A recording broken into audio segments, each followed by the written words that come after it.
have Duke the 1, Houston the 2. They're the two best defensive teams in the country. I want to see them play for the right to go to the Final Four because I think that would be a kick-ass game. Duke is really great on both ends of the floor. They can score and they can defend, and that's why they win by big numbers all the time, because they're really good on both ends of the floor. I don't trust Houston's offense.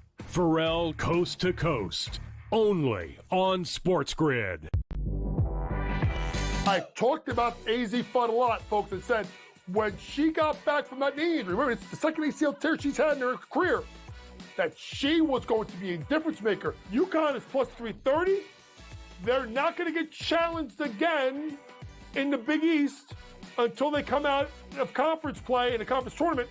I still like them at plus 330 to win a national championship. Betting above the rim, only on SportsGrid.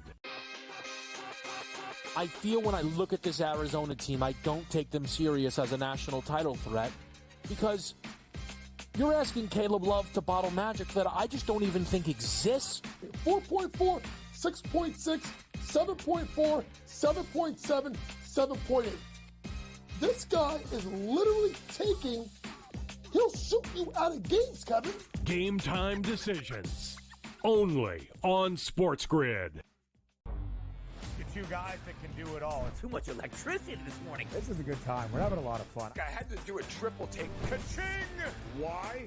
Because of parity. I didn't mean to offend. Yeah, it's not going to happen. Load management is a dirty word. Let him rip. You know what?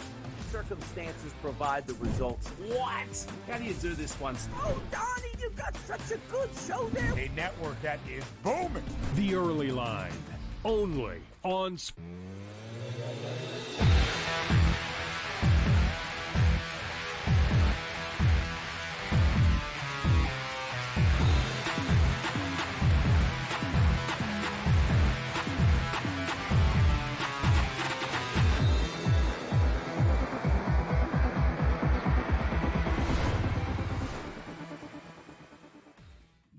And welcome in. It's in-game live game day on a marvelous Monday evening. Scott Wetzel, Joe Raineri for the next 2 hours, 2 glorious hours, right up until 10 p.m. Eastern time, watching, analyzing, and betting on the world of sports. Yes, little college basketball, little NBA, little hockey tonight, a little smorgasbord, a little bit of everything. Some guests, some SGPs, we got Black Clouds. So a lot to get to, and hopefully along the way, make a couple of shekels with the boys in Vegas. What's going on, Joe? How are you tonight? Doing well. Got a lot of the, mid-major conference tournaments starting here tonight. And maybe, of course, Duke. And it feels like that they're playing a mid-major in Wake Forest, which is a lot of fun. But also I got maybe the hockey game of the night here, a preview of, without a doubt, what's going to be a hell of a playoff series between the Tampa Bay Lightning and my Florida Panthers right now. And this kind of feels like, watching this game, very much like a playoff game, playoff atmosphere. It's in Sunrise, and they are going after one another. And yet here we are in a regular season game, and we all know they don't like one another, Scotty, which is always a good thing. Yeah, unlike the NBA, where you don't get a regular season game that's really meaningful or impactful or anything along those lines. You can even have the best, and we've seen it over the last week and a half. Great matchups on paper turn out to be mismatches. So this is not the case. Hard not to like the under in the game, right? I know it was 5.5. Haven't seen too many 5s this year. But if there was a game that I thought maybe, just maybe, Joe, would be 5, it would have been this one. It was 5.5 in most circles. Most people liked the under. I did. Gave it out to the guys, the crew at the podcast there. And it's nothing, early second period. The over-under now is down to 3.5, which is a major drop. I wouldn't necessarily do that right now. But I did like the under. 2 hot goaltenders, 2 hot teams. I mean, really is a great regular season matchup. It really is, Scotty. I mean, and Vasilevsky has played his best hockey. Looks like he's finally back to 100%. He's been standing on his head, not just here, but at home. But they're not a great road team this year. They've been much better, shocking, in Tampa than they have been on the road. But he has really, ever since the calendar turned to 2025, he has been back to old very scary Vasilevsky, where good luck trying to get the puck past him. He's already made a bunch of unbelievable saves in this game here tonight. Yeah, you got one team in Florida that's 7-1, their last 8 at home, 9-3, last 12 overall, including 5-1, and you got Tampa Bay, which is going for its 9th straight win, Joe. So, did you have a side to start? Were you waiting for some team to score and then maybe go the other way? What were your initial impressions on the game? No, mine was all Panthers here, just because Tampa has shown all year long. I mean, they're a 500 road team. They've been very good at home, and we all know trying to score at Vasilevsky in Tampa and Amelia Arena is like next to impossible, at least when he was healthy.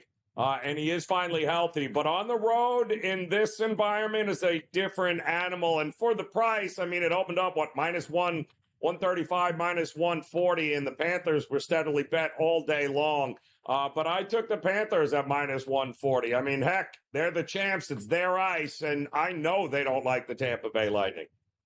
All right. I kind of like that way as well. I did like the under mostly, but you want to give me the home team, I'll grab them. And right now it's minus 146, so it's a pretty similar number. Washington, good news for Capital fans. You got 3 goals. Bad news is none from Ovechkin, so he stays to 10 back. They do lead Ottawa 3-1. Senators just scored. And, Joe, far be it from me to tell a hockey team who's got the most points, or at least battling for the most points anyway in the NHL, that you probably really don't need to pay 2 goaltenders a lot of money. But, all right, so they signed Charlie Lindgren today. 3 years, $9 million, which, $3 million a year for, I guess, a backup goaltender is pretty good, because this comes a month or so after they gave Logan Thomas a 6-year, $35 million contract. So, okay. If you can do it cap-wise, knock yourself out, I suppose. But who's going to be the goaltender come playoff time? That's the question. Both? And I don't think they know that, Scott. And I think that's what that move tells you. I think they, there's something to be said. We'll go with the hot hand, right? We've seen other teams try to do. We've seen Boston do that in the playoffs over the last couple of years. If you're not 100% sold on the guy you got between the pipes as your starter, then it makes sense to make sure you have, especially with injuries, if he's hurt or something's going on, you better have somebody you trust in a backup role there. And it seems like they'd rather have 2 than just 1 here at this point. Yeah. I thought tonight was a pivotal, if you can have a pivotal game, Joe, in early March for Washington. For whatever reason, it's not happened since the All-Star break. And any team that I thought would actually be doing well after the break would have been Washington, just because, the Ovechkin and the Russians, and they don't get to play in the Four Nations thing, and you think they would come out flying, right, be all pumped up and everything else. And lo and behold, they've actually lost 3 in a row. So 3-1, 5-2, and 3-1. So it's not even really been close. So I thought, once you start getting to 4, one loss, all right, no big deal. 2 losses, all right, no big deal. 3 losses, then you start taking notice. So from that point on, it's kind of like, all right, let's really concentrate on this 4th game, especially at home, a winnable opponent against Ottawa. So I thought tonight was pivotal. They were only minus 140 home favorites. I was all over them. I didn't think they would lose 4 in a row. And lo and behold, they're up 3-1 late second period. Yeah, I thought the total was way too low. I thought 5.5 was laughable in the total here. I thought for sure we were going to get some goals in this game, especially with Washington trying to do everything in their power to get him a little bit closer here. What is he, 10 away now from breaking Gretzky's all-time goal record? So, yeah, I mean, and he's done really well in his career versus Ottawa. So I took the over 5.5 in the game, and so far, so good in this one here. But I think there's a lot more scoring still to come in this game. Yeah. I don't do this too often, Joe, but I did do it tonight. Do it every once in a while in baseball. I laid the big wood with, of all teams, the Toronto Maple Leafs. They're red hot. 8-1 their last 9. San Jose stinks, right? Especially now, 2-15 their last 17. I got him at minus 250 to win in regulation. Toronto at home. Put it in a parlay, but I did play it separately as well. Again, I don't do that too often. I really don't. But I just said, you know what? We got one team. It would just be like Toronto to lose at home to San Jose. I get that, but they're red hot. San Jose's ice cold. I'm going to pinch myself. It's nothing late first period. But, 5 minutes left to go to first. But I did do that. They're minus 295 now. Did you stay away from the game? Did you lay a $1.50? Or what did you do with that one? Anything? It's so funny because what I've been doing with these $3 favorites, Scott, you know me, anytime I see a $3 favorite, I'm looking to figure out a way to go against that because that's just ridiculous. These are professional players after all. But a couple of trends that I have noticed here is when you get these $3 or more favorites, the over 1.5 or both teams to score in the first period has been cashing at a big clip. Why? Because that big underdog ends up scoring in the first period, over 65% of the time. So there's no reason not to think with a $3 favor, we're going to get at least one goal from them in the first period. And you'd be shocked how many big underdogs end up getting off first in those games. Interesting. I didn't think about that, but okay, makes sense. And you really have. I mean, it's been San Jose a couple of times. I remember that. Yep. One time against Winnipeg, not that long ago, they were like 4 or 5-1 underdogs. And I remember them scoring first. You had to sweat out an overtime win. So interesting. Go with the over 1.5 the first period in those games. All right. More NHL. We got some NBA, some college basketball. We'll take a look at it all when we return. Adam Kaufman will join us next. Talk a little NBA with him right here on the Grid.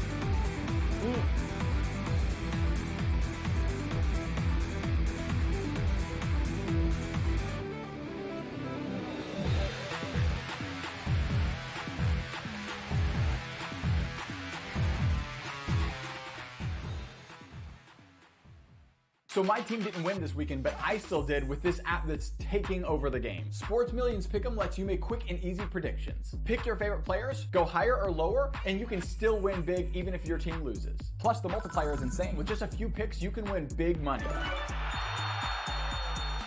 So get on it. They've got a welcome bonus to help you start off your winning streak.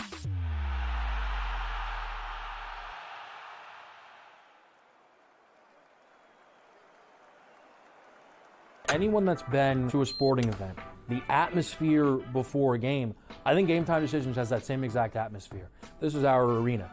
This is what we do. There is going to be an energy to Game Time Decisions that you will feel night in and night out. The excitement you get when you lock your bets in, when you're figuring out what you want to do, we can zone in on the biggest games each night. I want this to be the place that people come to before the game starts so they feel as ready as possible to lock in their cards. We are going to hit every single one of those markets that you need to know about. We're going to go through every single thing, and I've got a great team behind me that's going to help me get the job done. There is not going to be a better place, I promise you, than Game Time Decisions to get that new information, react to it, and be able to then bet accordingly. We will have everything at our disposal, and we will use that to our advantage.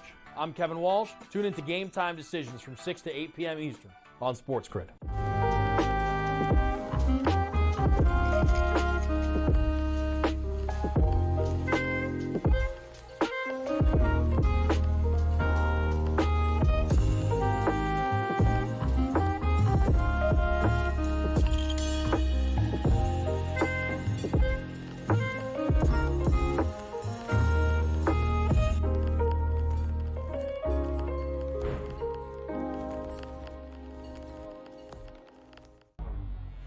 Guys that can do it all. Too much electricity this morning. This is a good time. We're having a lot of fun. I had to do a triple take. Ka-ching! Why? Because of parity. I didn't mean to offend. Yeah, it's not going to happen. Load management is a dirty word. Let him rip. You know what? Circumstances provide the results. What? How do you do this one? Oh, Donnie, you got such a good show there. A network that is booming. The Early Line, only on SportsGrid.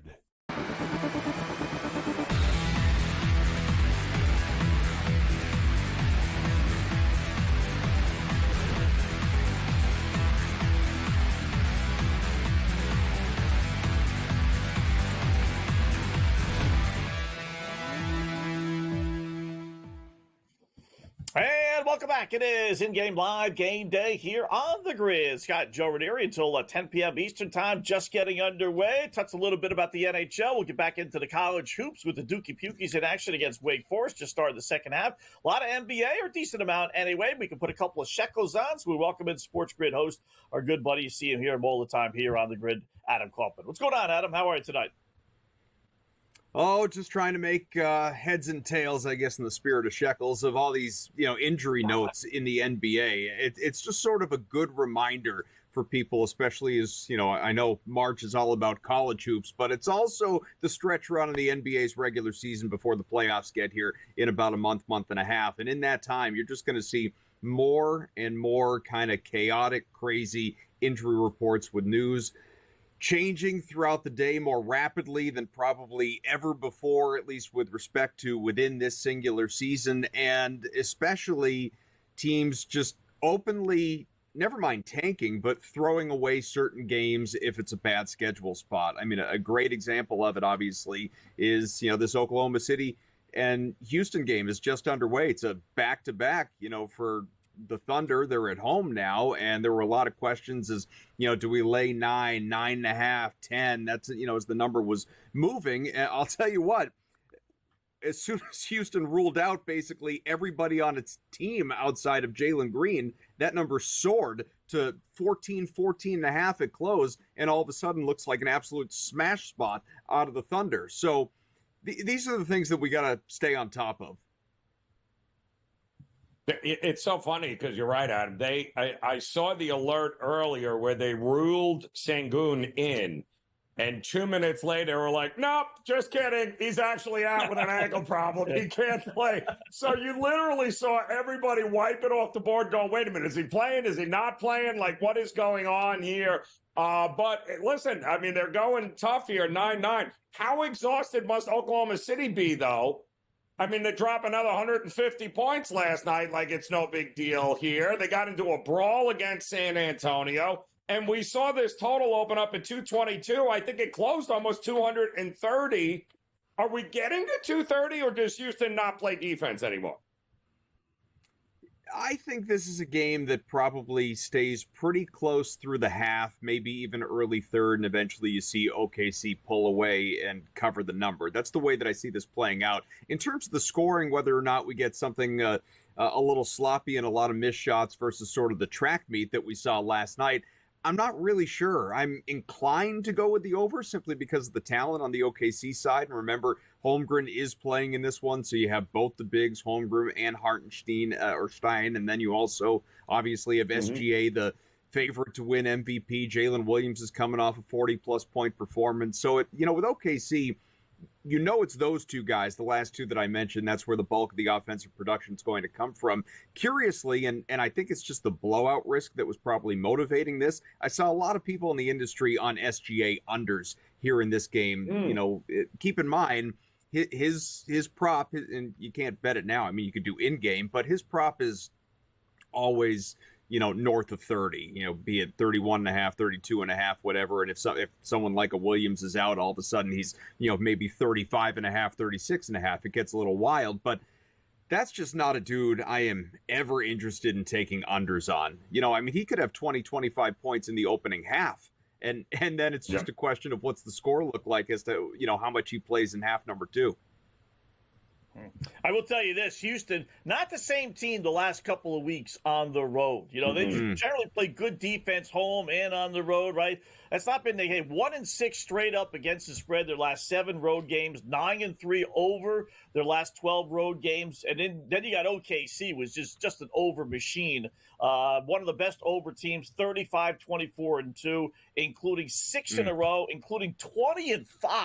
Their last 25 games over. So for me, I just they're an automatic overplay. Got another game starting here, Adam. Sacramento at Dallas. Mavs getting 2 points, interestingly enough, at home. Sacramento 6-2 their last 8. Dallas 6-2 their last 8 at home. Where are you going with this one? Probably more in the prop market. If I had to pick a side, I would lean towards Sacramento. I just think it's the better, deeper, healthier team. But in the same breath, there's no Domantas Sabonis, who is a double-double, threat, almost automatic double-double every single night, right? But you take him out, and it's okay.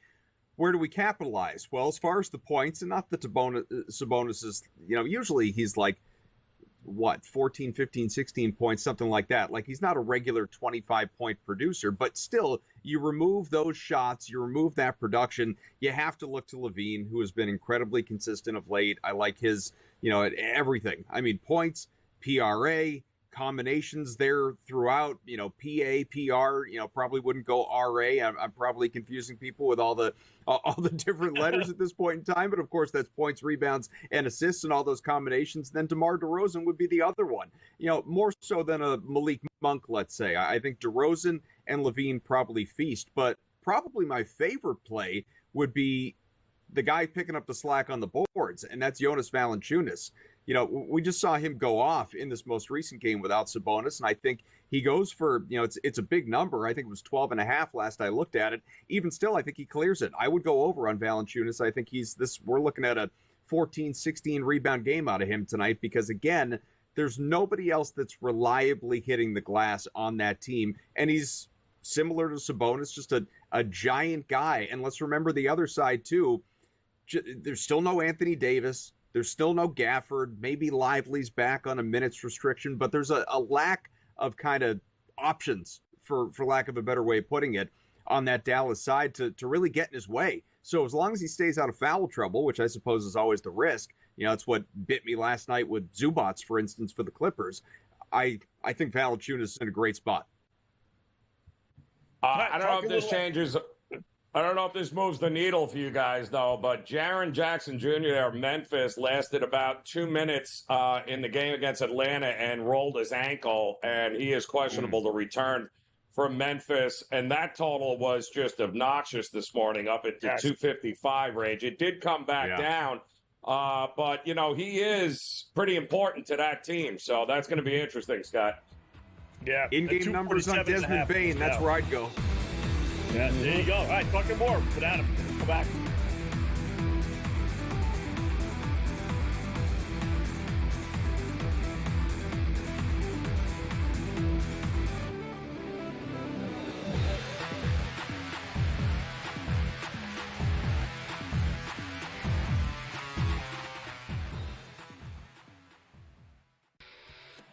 Brady Tkachuk saying that if his brother did miss that overtime period against Canada like we saw him do, it must be serious out there. And of course, Brady Tkachuk, not a doctor, but you've got to wonder the status of Matthew Tkachuk and what we're going to find out. Game time for all of these teams and all these players that were, teammates. Now they're facing off against each other. Now they're back to being teammates, whatever it might be. Like, it's time to get things rolling back in the right direction.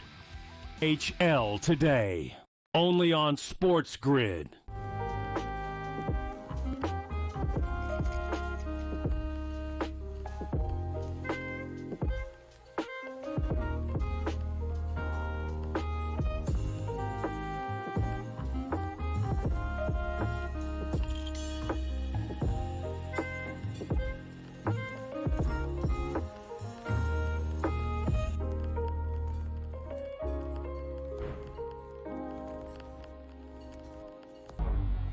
Two guys that can do it all. Too much electricity this morning. This is a good time. We're having a lot of fun. I had to do a triple take. Ka-ching!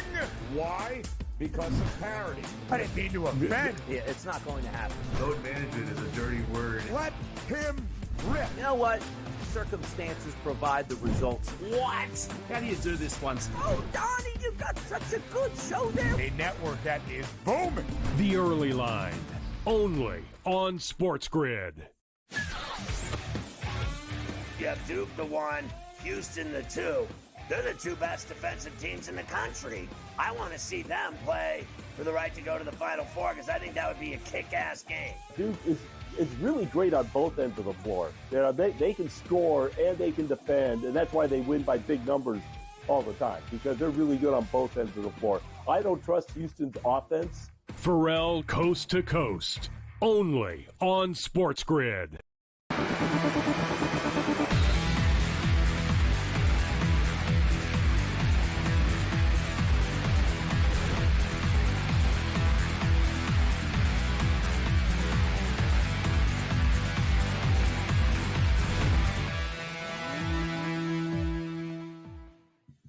And welcome back. It is In-Game Live Game Day here on the grid. Scott Wetzel, Joe Raineri, talking with Adam Kaufman, our good buddy here at SportsGrid. And we'll get back to the hockey in a second, more NBA talk with Adam. And Adam, I mentioned this to Joe Madden. I was working yesterday. I think I could ask NBA fans, give me a team and you have 10 picks, that's 15-5 their last 20 games. And I think most NBA fans, even with 10 picks, wouldn't get who that team is. But they're playing tonight. I bet I could tonight. guess. Yeah. Oh, okay. No, Yeah, I thought you were gonna throw me like the Pistons or something, but you said they're winning already, so the Pistons haven't tipped off yet. So all right, I'd be down to guess already. Yeah, lower than that. Believe it or not, it's the Portland Jailblazers. I saw that stat the other day, and I'm like, every once in a while I'll come across the stats like, I got to look this up because you can read anything on the internet, right? I said, I got the 14-5, they're 14-5 now, 15-5. But they did lose last night. They should have won last night. Or they're 15-4. And they lost last night, which is the game they should have won. So I bring it up because they are playing tonight. They were slight dogs at Philadelphia, which I didn't quite understand. And they're leading by 6 at Philadelphia midway through the third quarter. Any thoughts on that contest? Well, Simon's going off. He's got 25 points already in this one. I don't think anyone else is even double figures on the Portland side. So it's been a balanced offensive attack. And all the while, down some of their bigs as well. Guys like Klingon have had to step in and step up, and it's been impressive. On the other side, it's Philadelphia, to your point, just to me, truly shouldn't be favored against anybody. I mean, this team sucks and should be openly tanking. I don't know why it's not. A lot of people were on unders for Tyrese Maxey as that number got inflated to 29.5 today as far as points, only with 5 at the break or thereabouts last I looked. So, obviously those are well positioned to cash if he stays quiet in this one. Drummond is absolutely going off. So the ghost of Andre Drummond has reappeared with an opportunity with obviously no Joel Embiid the rest of the year. And, even Gershon Yabusele not really standing in his way. And so I don't know, as far as betting that team going forward, you may want to look to the, prop market, looking at like Drummond doubles and put those with, I don't know, I'd even parlay it with Philly losses more often than not, because again, this team just is not good. Portland is sneaky. It's like, don't be fooled. The Trailblazers aren't getting into the playoffs and period. They're not getting into the playoffs, I don't think, but they're certainly not getting in there and making any sort of a run if this continues over the final quarter of the season, because they're just, there's not enough talent there. They're not good enough. But what they're doing right now as kind of disruptors has been impressive. It's been fun to watch, and they're a sneaky fun team. What they have been is an ATM machine for those that have been paying attention, because the numbers, Scott, are even. I don't even want to say what the numbers are here because I don't want people understanding just how good and how easy their tickets cash. Yeah. Do you know they're also 7-1-1 against the number on no rest? They're 7-0 against the number with a rest disadvantage. They've covered 15 of the last 20. They're 15-3 against the number versus the East. Oh, yeah, by the way, they're 5-1 against the number on the road versus bottom 8 teams. The bottom line is this is a team that the market has written off a long time ago, and they have gotten much, much better, playing better basketball, and the value is on taking them every chance you get. They were getting 3.5 points this morning in this game at Philadelphia. Yeah. You got to be kidding me. This team is just anytime you have a 500 or worse team playing Portland and they're getting points, you know what the automatic bet is, Scott. Yep. Absolutely. You know what the Blazers are? The Blazers are what everybody out there wants the Clippers to be whenever they're placing those bets. When you see the Clippers as a short dog, short favorite, it's these last 2 games against the Lakers, most people on the Clippers, both of those games, you know what happened? Both times lopsided losses. The difference is the Blazers are actually delivering. Where do you stand on the Clippers, Adam? All right, on the Lakers, rather. Where do you stand on the Lakers? The Lakers are... I got to tip my cap to JJ Redick and the fact that he has made this work. I'll be honest, there were a lot of people I'll never forget that social media video that our own Kevin Walsh put out right after that trade was made with Luka going to the Lakers. He's, in his house, going full Belushi, telling people to run to the windows and invest in this team's futures this year. And I just I was laughing at the commentary, but you know what? The Lakers are right there. LeBron and Luka are working. They can get a little healthy. obviously this team is in the championship conversation. Yeah, and you can still get them at a good price. Adam, great job, man. We'll do it again soon.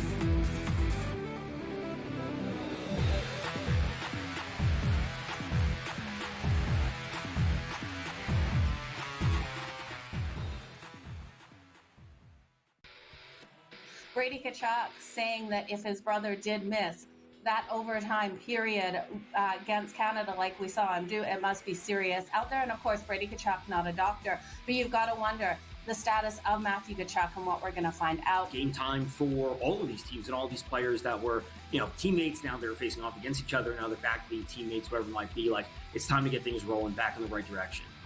HL today, only on SportsGrid.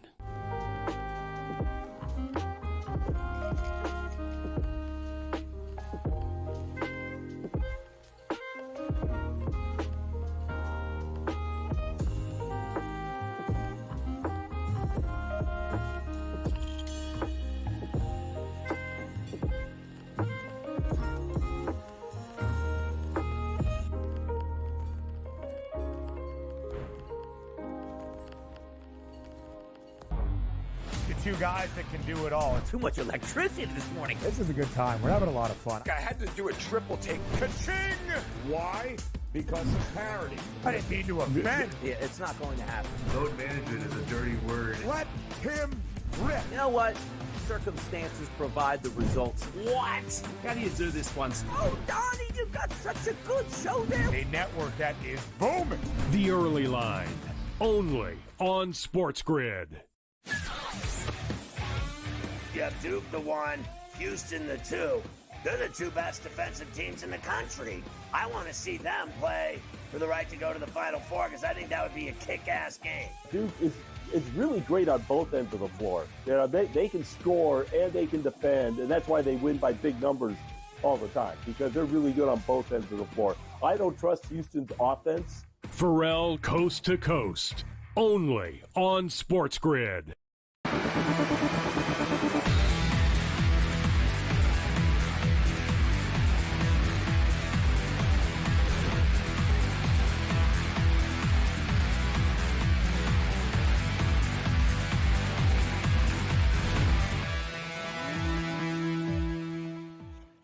Welcome back. It is in-game live game day here on the grid. Scott and Joe Raineri. Thanks again, Adam Kaufman, for joining us, as he does from time to time on the grid, getting some NBA winners from him.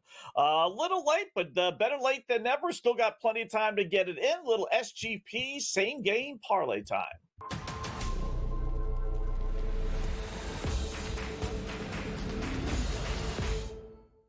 All right, we're going to use the Dallas Mavericks at home against the Sacramento Queens. Yes, for whatever reason, Dallas is the home underdog. Both teams playing well. Sacramento is 6-2 their last 8. I get that, but it's the NBA. I got the home team. Both teams need to win, fight for playoff spots and positioning and everything else. So let's land on Dallas plus the 2. Got to go with Klay Thompson over 16.5. Honestly, if I was going to play this straight, I would wait for a quarter to go by, even maybe a half, and then he usually does nothing in the first half, and then that number comes down to about 12 points, and then he goes crazy second half. But for our purposes, I think he's going to have a decent game tonight. It should be a high-scoring game. Sacramento can't spell defense, let alone play it, so let's go over Klay Thompson, 16.5 points. Your point guard is Kyrie Irving. I mean, if he can't get 4 assists tonight, then something's wrong with the scorekeeper. So give me Kyrie 4+ assists, and then I'll use Zach LaVine for Sacramento,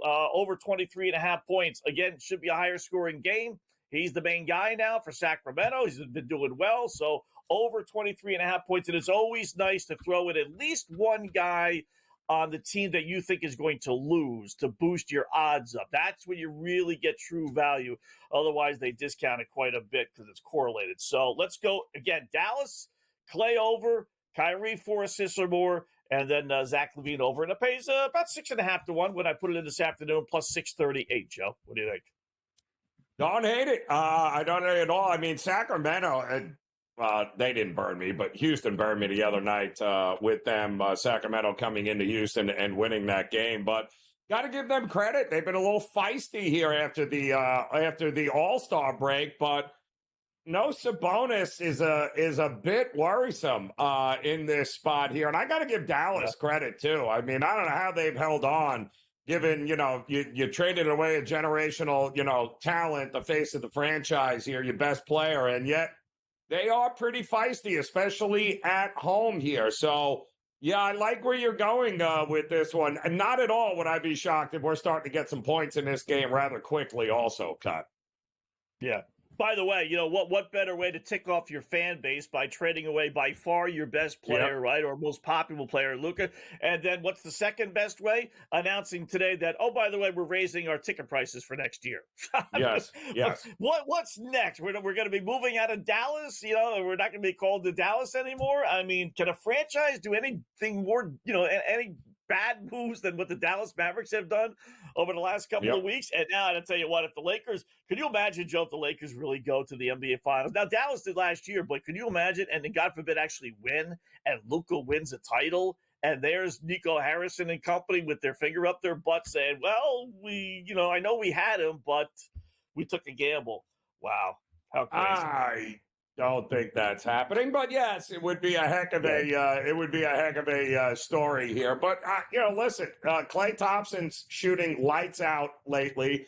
You still got Kyrie in there that can put it up. PJ Washington, they're not void of talent, Dallas, at all. And I think we should. I like the way you're looking at it in that same game parlay too, because I think that's a pretty good return on 4 options that I think all are very possible at happening. Yeah. Your Florida Panthers, Alexander Barkov, not once but twice, 2 goals. And now Florida leads 2-0 over Tampa Bay late second period. So now I'm sure the monster, it's got to be a monster. Yeah, it's minus. That's one thing about hockey, boy. If you want to bet the underdogs, it's a great in-game betting sport, Joe. But if you want to bet the favorites, you can't do it. Florida, nothing. Chances are they win, but you think, okay, you know what? I'll lay 3-4 to 1. Teams up 2-0. Why not? Right? How about 11 to 1 now in Florida? Up 2-0 in a second period. You can't bet it, right? You just can't bet it. Well, they do have, I think there was a 4-minute high sticking, which is laughable on Florida. So Tampa's got the final 3 minutes here. It's all going to be in a power play there So it's 5-on-4 right now for the remainder of the second period. We'll see if Tampa can get one back here, but that's what we're dealing with right now. And Bobrovsky standing on his head once again. I tell you what, they got a 4-minute power play, and you want to give me 6-1. I know you're down 2 goals, but that's not a bad little hunch bet for them to get back in. They cut it to 2-1. Like you think there's a decent possibility of happening. Obviously, that number's going to come way, way down. So interesting. Still 2-0 Rangers over the Islanders. They scored twice in the first period. They're getting set to close out the second period with no additional score. Didn't quite understand. Is the backup goaltender in there? I was going to say the backup goaltender for the Islanders, but I didn't understand why that game was pick'em. So 2-0 Rangers, but I figured the Rangers at home, they're I know they're going through a whole bunch of different guys getting benched and traded and this and that. Friday's the trade deadline, but why would the Rangers basically pick them at home tonight? Is Shesterkin is in there? Yeah, and so is Sorokin, right? So, I mean, you had the 2 guys that you would expect in there, and the Islanders' recent form has been pretty darn good here. And I believe the Rangers are on the second of a back-to-back here. The Islanders had the rest, so, better form, got a situation. Why not with Sorokin and goal? But the Rangers got on them early, and then that was it. But, I saw a lot of money come in on the under in this game also, which I guess should not be surprising with those 2 guys in goal at this point. Yeah. I tell you right now, the public is doing okay in hockey as far as most people thought Florida Tampa Bay would go under, right? And it's 2-0 late second period if we could survive this power play. Same thing you said it, Joe, with Rangers and Islanders. Those are rarely high-scoring games, 2-0, especially if you throw the Devils in there as well. That threesome here in the New York, New Jersey area, generally it's lower scoring. And it's 2-0. I think they just completed the second period. So, and the over-under on that is 4.5. So not bad. There it is. Public. Not bad at all. At all, in fact, here. And I do think did we get that other goal in Ottawa, by the way, that we were waiting for? Did we get any more? We did. 3-2. Yep. 3-1. It was 3-2 now.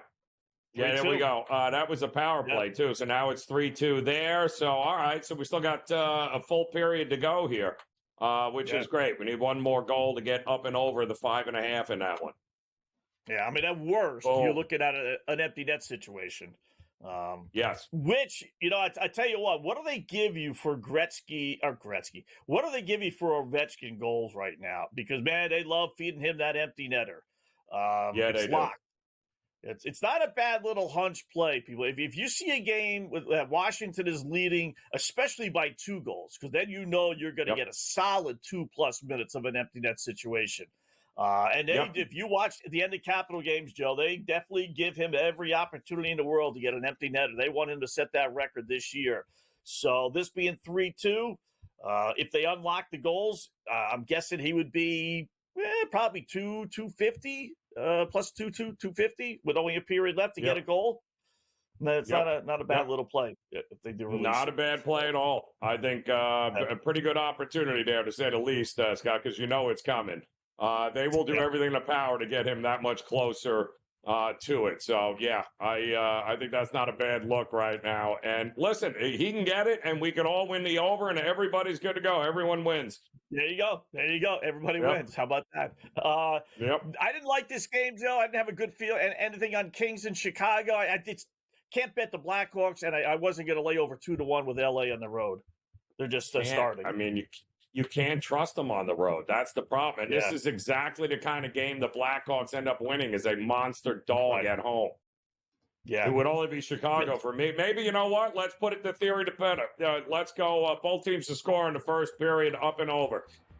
There you go. There's your system bet. Yep. Check it out. Come back. It came live. Yep.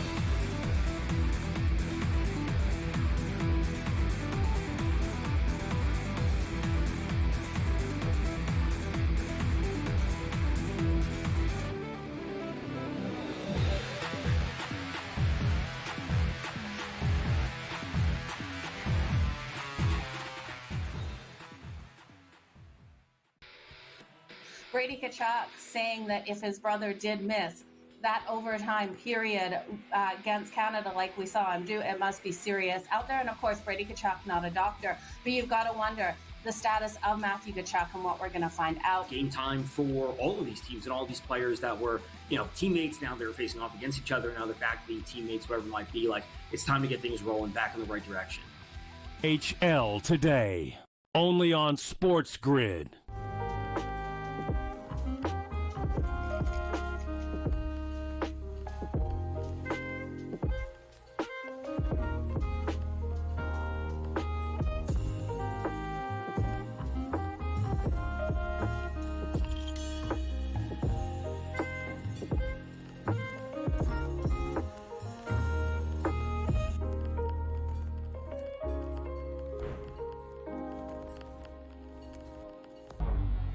Two guys that can do it all. Too much electricity this morning. This is a good time. We're having a lot of fun. I had to do a triple take. Ka-ching!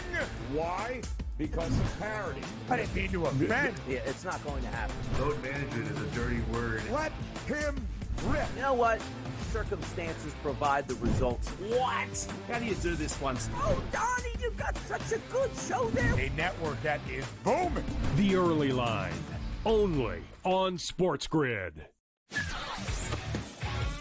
You have Duke the 1, Houston the 2. They're the 2 best defensive teams in the country.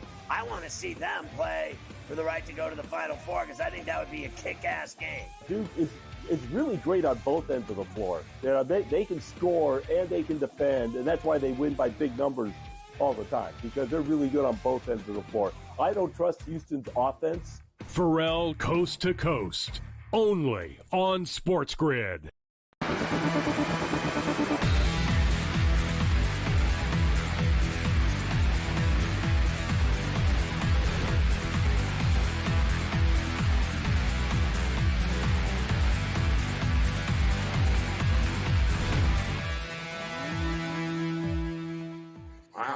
All right, welcome back in Game Live, Game Day here on the Grid. Scott and Joe Raineri until 10 p.m. Eastern Time. Well, I tell you what, Joe, this Dookie Pukey college basketball team, man, they're just a machine. I kind of thought maybe, just maybe, Wake Forest is a pretty good team, rival right down the street, right? You were getting 20 and a half, and I'm like, man, I can't lay 20 and a half. I know Duke's playing good, but here's Duke, 69-44, up 25. 45 now, up 24 with 8.5 minutes left to go in the game, on their way to another win and maybe a monster cover with the monster point spread. They're terrific. I tell you what, it's amazing. Yeah, I mean, but Wake Forest is awful. It's beyond me. They're for a team that shoots. They shoot 28% from three on the season. This is not a good Wake Forest team at all. They had a very easy strength of schedule early on, the non-conference game. You know what it is, Scotty. They racked up a ton of wins, and the ACC is horrific, and there's levels to it. So they're the best of the worst. Congratulations here, but they ain't beating Duke. Although listen, this is the one rivalry over the years that, they have. Wake Forest has been a giant pain. Remember when Filipowski took with all offense because they stormed the court when Wake Forest beat them, and I was like, oh, stop storming the court. And ever since then it's been, they don't like one another. And by the way, the first game in Wake, Duke almost figured out a way to lose that game. So they have played them tough, but unless they can get some stops, I still think the back door is open here where I don't know that 20 is going to be the number, but it probably is going to be, if Duke has its way here in the final 8 minutes, we'll probably be looking a lot closer at the 30 mark than we will be the 20 mark. That's for sure. Yeah. I'll tell you, there is a misnomer, for me anyway, in sports with college basketball. Like, a lot of these games now are going to be their last home games, so it's senior night. And I can't tell you, Joe, how many times I've heard people say, oh, yeah, it's senior night. They're going to run up the score. It's going to be the greatest thing in the world. And I get it. I understand that. But I kind of temper that by saying, listen, if it's senior night, who's playing? The seniors. If you're a senior on a college basketball team, that means you suck, right? Because if you're a sophomore, you're gone. Freshman is gone. Junior, but if you're a senior and you're still playing, then you're generally not good. So it's tough to lay that. Then that's why I didn't tonight. I said it's tough to lay the 20-plus points on any of these games if it's senior night, because all those guys who don't play and shouldn't play will be playing some. So you got to temper that a little bit, It's not the automatic, it's senior night, they're going to run up the score, they're going to win by 30 because it's senior night. Yeah, old days, yes, when the seniors were out. But, the seniors now are the guys that don't play. So, I say exactly, that, and they're not good. Right. But I say that it Duke's up 30, 75-45. So exactly. I said this is going to be closer to 30 than anything else when it's all said and done. Now the question is really, I know the total closed at 147.5, 148. I think that's where we're at now. But listen, if Wake can't hit threes, and if all they're going to try to do is hit threes and miss them here, we ain't getting to 150 points either. It's just not going to happen here. Duke is not going to. Duke will take the foot off the gas at some point here because they got a lot more basketball to play before it's all said and done. Yeah, I got a big matchup with North Carolina up next. I'll say this about Duke. You look at their point total last few games, 100 last time out against, not great competition, but 100 against Florida State, 97 against Miami, 110 in that crazy game at Madison Square Garden against Illinois, 80 against Virginia, though, and 106 against Stanford. They're on pace for their fourth. I don't know if they'll get to 100, but they might. But 90 anyway. They're going to get to 90. They're going to score 90 points in 1, 2, 3, 4, 5 of their last 6 games. And this was a strong under team. I was playing Duke unders at the beginning of the year, Joe, cashing all the time, but not anymore. I jumped off that bandwagon after like 200 or 300 points lately. So they're on fire. And then you got to ask yourself here, what do we do in Wake Forest? Do they get to 60? Because if they don't get to 60, then you ain't getting to 150. Yeah. That's the whole problem. That's it. I don't think they do either. Yeah. You get that high of a number, it takes 2 to tango. Unless one team's going to put 120 on the board. So, in the way Wake is playing, stay away. Got another good one, top of the hour. Kansas and Houston. I tell you, it's a big fat number, right? Any other year you want to get. When's the last time Kansas has been a 9.5, maybe 10-point underdog, right? I mean, that doesn't happen. But FanDuel's got it at 9.5. But I tell you what, I think this Houston team can run them roughshod right off the court. It's just not a good team, Kansas. I mean, they're not awful, obviously, but they're not Kansas of old. Over under 132.5, Joe. What do you think? Yeah, they're not. The Kansas is just, they are going through it right now. And a lot of it has to do with the simple fact that a lot of rumors coming out of that locker room. Bill Self has been, all over the place with the messaging. And, that's what happens when you're with a program, a blue blood program, Scott, and you're so used to winning all of those years, right? And then all of a sudden, you're nothing but what? You were the preseason favorite to win everything. You were the number one team in the country. And right now, there are 3 or 4 better teams in the Big 12 than you. I mean, heck, I can even make the argument that BYU is better than you. So, yeah, they got a lot of issues. And now you've got Houston going scorched earth. There is absolutely no way that I would look at anything here but Houston early. And in all likelihood, I'd also be looking at the under in this one. Yeah, that's exactly what I was doing. And, normally don't do that, right? Who wants to lay 9.5, 10 points and then going under so low as this? But betting Houston unders over the last 2 years, basically almost every single game, you'd be amazed how many times that combination comes out. Even laying double digits or close to it with a low number in the low 130s. And, man, you could count on, you need 10 hands to count on those 70-55, 70-50 wins that Houston comes up with. It covers, and the game goes under. So, all right, close that hour number 1. Black Cloud coming up next.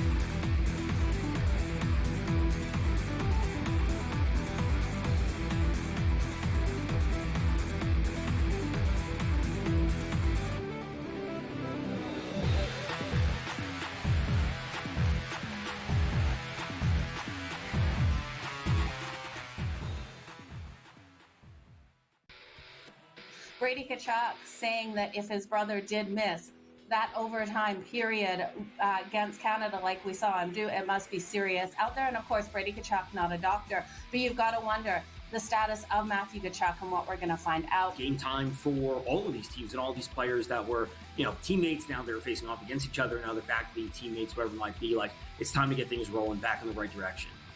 HL today, only on SportsGrid.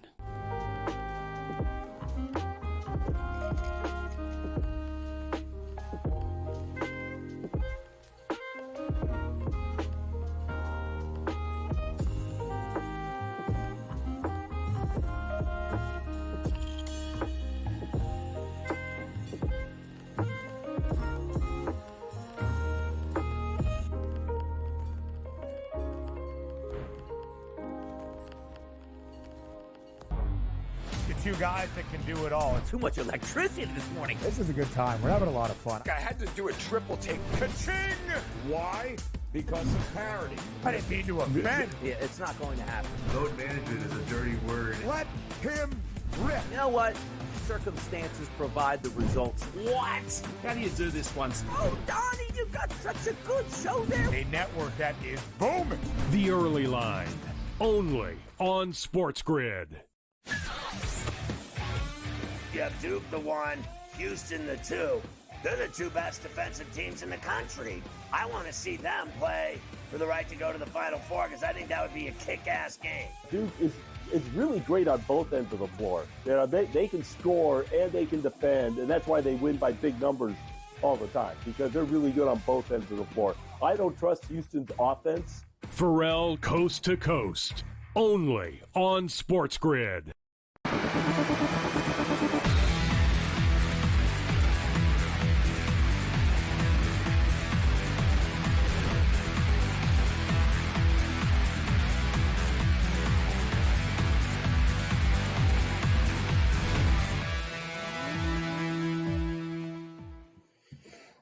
welcome back. It is in-game live game day here on the grid. Scott and Joe Raineri closing out hour number 1. Don't go anywhere. Full hour to go. Cam Stewart will join us next hour. You know what time it is, though. Time for our Black Cloud Play of the Day.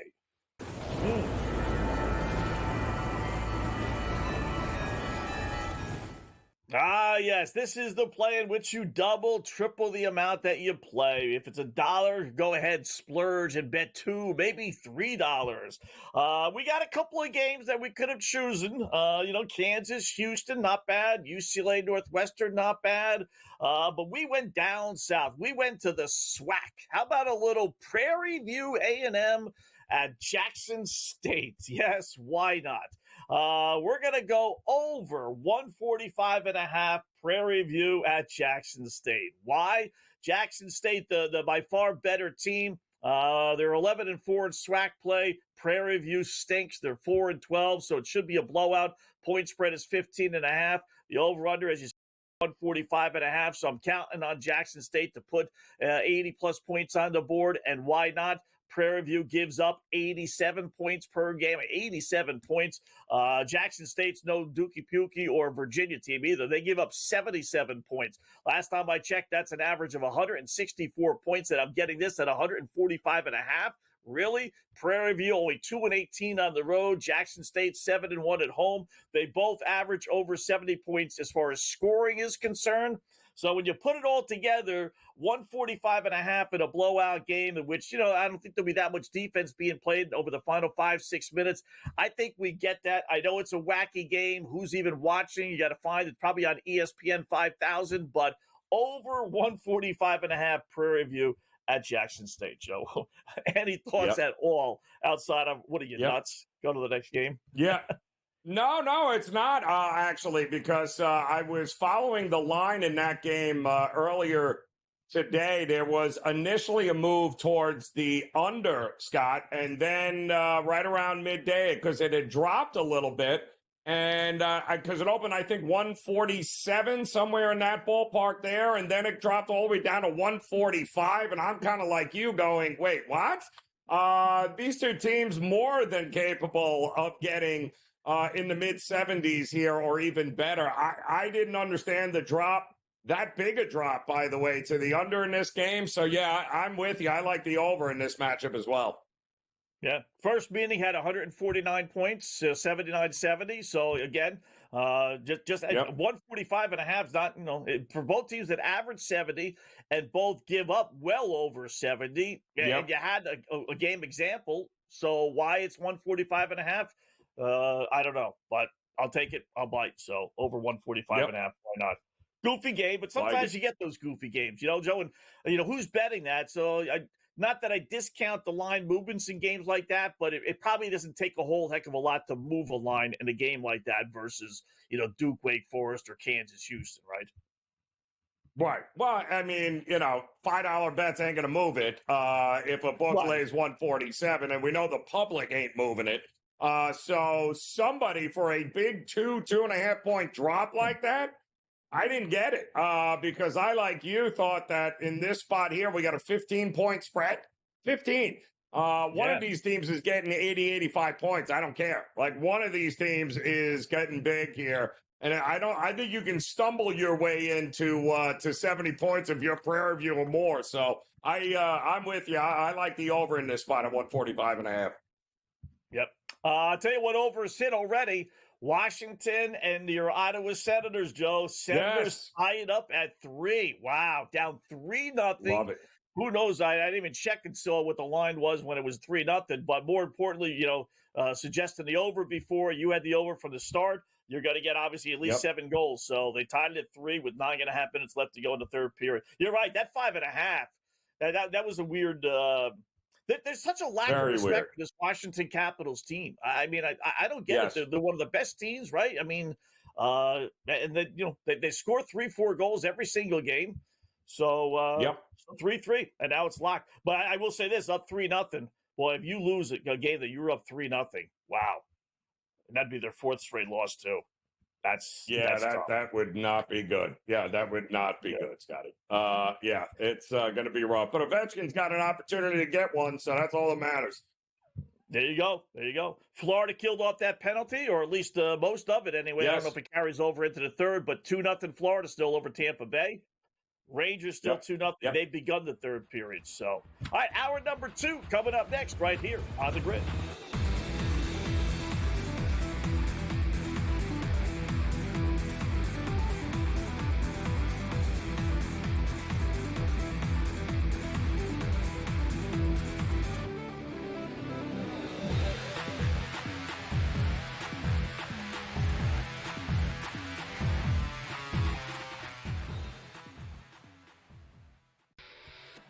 Brady Tkachuk saying that if his brother did miss that overtime period against Canada like we saw him do, it must be serious out there. And of course, Brady Tkachuk, not a doctor, but you've got to wonder the status of Matthew Tkachuk and what we're going to find out. Game time for all of these teams and all these players that were, teammates. Now they're facing off against each other. Now they're back to being teammates, whatever it might be. Like, it's time to get things rolling back in the right direction. HL today, only on SportsGrid.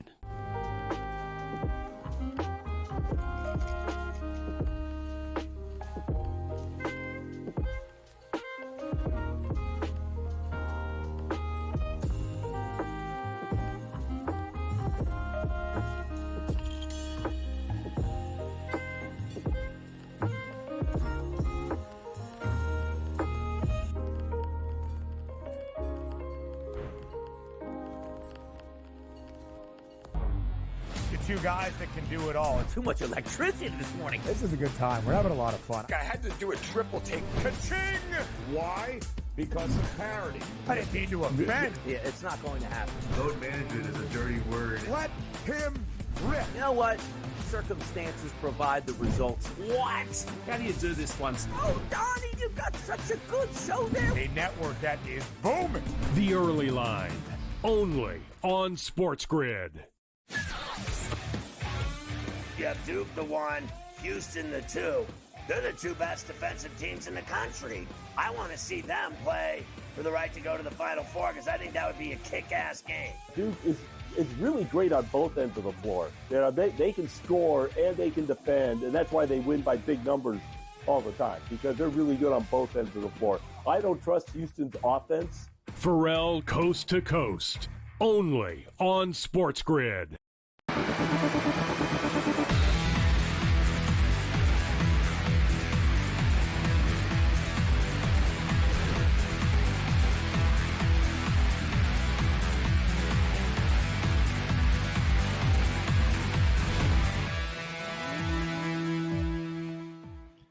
And welcome in. It's in-game live game day here on the Grid. Hour number 2 of our 2-hour extravaganza. Scott, Joe Raineri until 10 p.m. Eastern time. Busy final hour.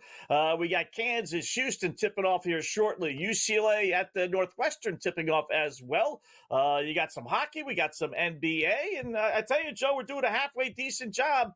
Your system came through.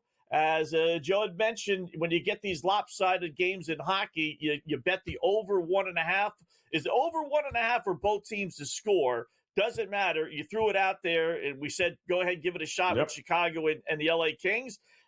6 minutes left to go. First period, LA won, Chicago won. So cha-ching, cha-ching, done. How about that? There you go, Scotty. Yep. Well, listen, your system play here, you can throw that one in the bucket and use it as often as you like because, again, more than $3, I'm always looking to fade that favorite because it's just absurd, especially, Scotty, when they're a $3 favorite on the road.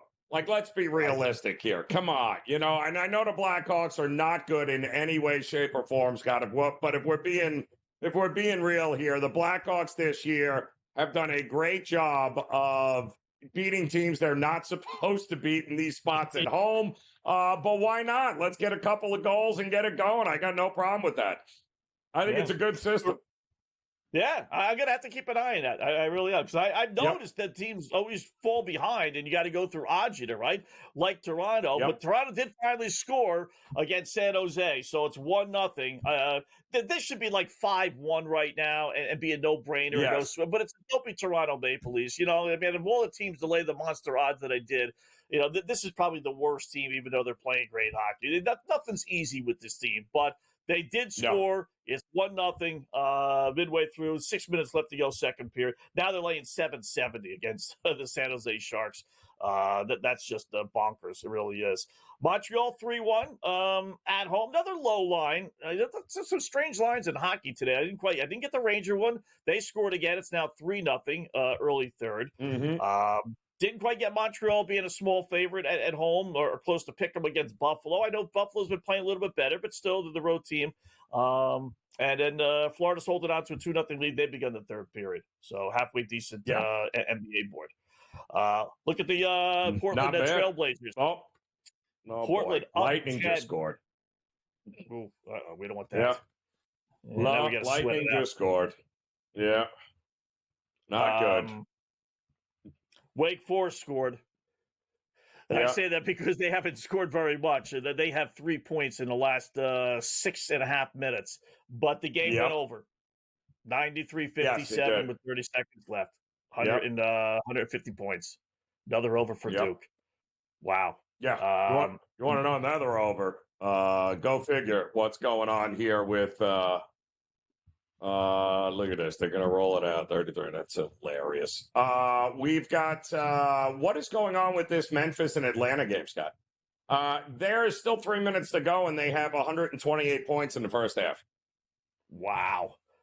That did close, Joe. I saw it at 250 because I was going to play, the over, and I figured it'd be 240 and change, right? I knew that. And then I saw it at 253.5. It's like, I can't do that. I mean, come on. 253.5. And right now it's 263.5.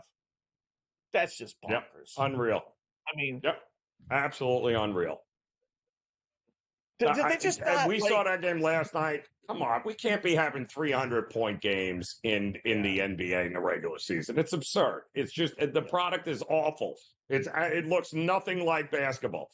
It looks like just an exhibition game where how many guys can go out there and just chuck it up and run up and down the court as fast as they can. I mean, come on, you got to be kidding me. There's absolutely no pride in the defensive side of the ball at all. So nothing but I can't watch that. It just drives me absolutely crazy. And here we go. We got a minute and a half.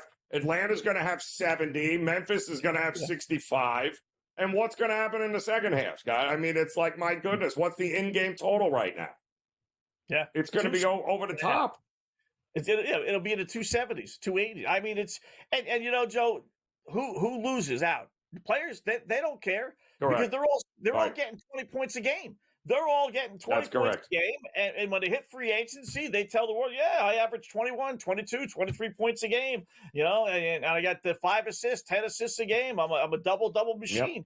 Yeah. When the game ends 150 to 140, So they're all kind of cahoots with each other. You score, I'll score. Who cares who wins? Maybe we play some defense in the final 2 minutes, and that'll determine the winner. But for the first 46 minutes, we'll just let everybody score. That's why I laugh when I hear goofball Adam Silver, talk about the All-Star game, and that's not basketball. We got to change the rules. Hello, that's the regular season. That is the basketball. That the All-Star game is indicative of the regular season. Correct. You're absolutely correct. Unbelievable. I mean, it really is. It's that just where is the pride in the you're not going to score on me? It's just I've never seen so many Olays in my life. Guys just run it like, okay, good, you take it. No hard fouls, no nothing. It's like there was a fight in that game, Scott, last night, which I thought was hilarious because I saw that. It was in the third quarter because the guy was, he was throwing elbows while you were trying to defend. And that bothers you? Like, that's what you're going to fight about, not the fact that that you haven't stopped anybody from scoring in the last 3 quarters, but that's what bothers you. Unbelievable to me, man. Really is. Unwatchable. You hit it. You hit it dead on. Atlanta 70, Memphis 65. There it is. 135 points. There it is. Wow. Well defended. Well defended, guys. Very impressive. Unreal. Tell you. Absolutely unreal. Portland's going to win, and they're going to win. But what in the world was Philadelphia doing as a favorite? 117-101. We talked about it earlier. Hopefully you guys hopped on Portland. 16-point win. It'll be double digits when everything's said and done, whatever it is. But yeah, that Portland team, they're Portland, right? And they're not moving up in the standings. They're probably the 4 or 5 back in the final wild card spot, play-in spot, whatever you want to call it. So they're probably not going to get there. But the best thing about it is the boys in Vegas, who's betting Portland, right? Nobody. So the lines aren't really adjusting. Like if there was another team that was 15-5 or 16-5, whatever they are of their last 20 games, boy, those lines would all be flipping towards them being favorites and stuff. But with Portland, it's Portland. Who's paying attention? So they're going to remain. They're like the bettor's best dream. They're playing great, and no one's paying attention, so the lines don't move. So, another win. On the back end, what did you say? 7-1, 7-0, or something like that in the back end of 2 games and 2 nights. Yeah, that's correct. Yep. So it's kind of it helps to know those trends and understand the situation, because we all know it's all situational in there. It's always situational in travel, always, which dictates it. Losing Maxey, by the way, was not a great thing because apparently they lost him, I think, in the second quarter, and he was gone. So as it is, Paul George is invisible. That team. It's one thing on a Saturday night, Scotty, right? Prime time to go to Golden State and have to rely on like a toss-away player that nobody else wanted. And that's the guy that's got to drop 40 for you to win the game. You're not doing that on a Monday night against Portland. That's just the idea that was going to happen in 2 games in a row was slim to none. Yeah. And you think about if you're Paul George, right? You leave a pretty decent spot with the LA Clippers. You go to Philadelphia and you're last man standing. No Embiid, no Maxey, no anybody but just you. Wow. We're coming up. Amazing.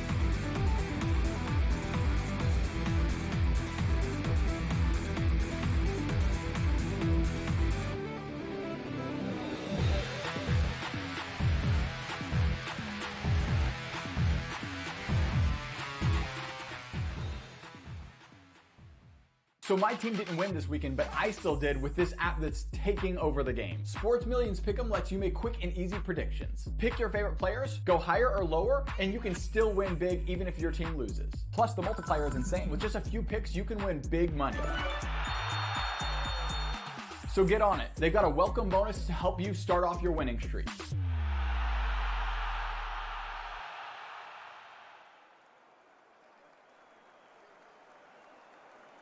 Anyone that's been to a sporting event, the atmosphere before a game, I think Game Time Decisions has that same exact atmosphere. This is our arena. This is what we do. There is going to be an energy to Game Time Decisions that you will feel night in and night out. The excitement you get when you lock your bets in, when you're figuring out what you want to do, we can zone in on the biggest games each night. I want this to be the place that people come to before the games start so they feel as ready as possible to lock in their cards. We are going to hit every single one of those markets that you need to know about. We're going to go through every single thing, and I've got a great team behind me that's going to help me get the job done. There is not going to be a better place, I promise you, than Game Time Decisions to get that new information, react to it, and be able to then bet accordingly. We will have everything at our disposal, and we will use that to our advantage. I'm Kevin Walsh. Tune into Game Time Decisions from 6 to 8 p.m. Eastern on SportsGrid.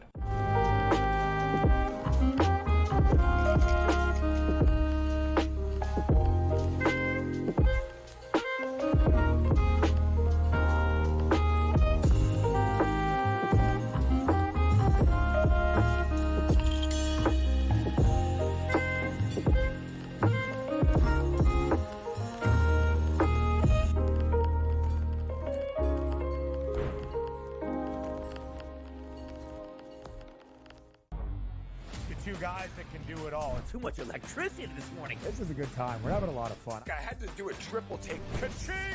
Why? Because of parity. I didn't mean to offend. Yeah, it's not going to happen. Load management is a dirty word. Let him rip. You know what? Circumstances provide the results. What? How do you do this one? Oh, Donnie, you've got such a good show there. A network that is booming. The Early Line, only on SportsGrid.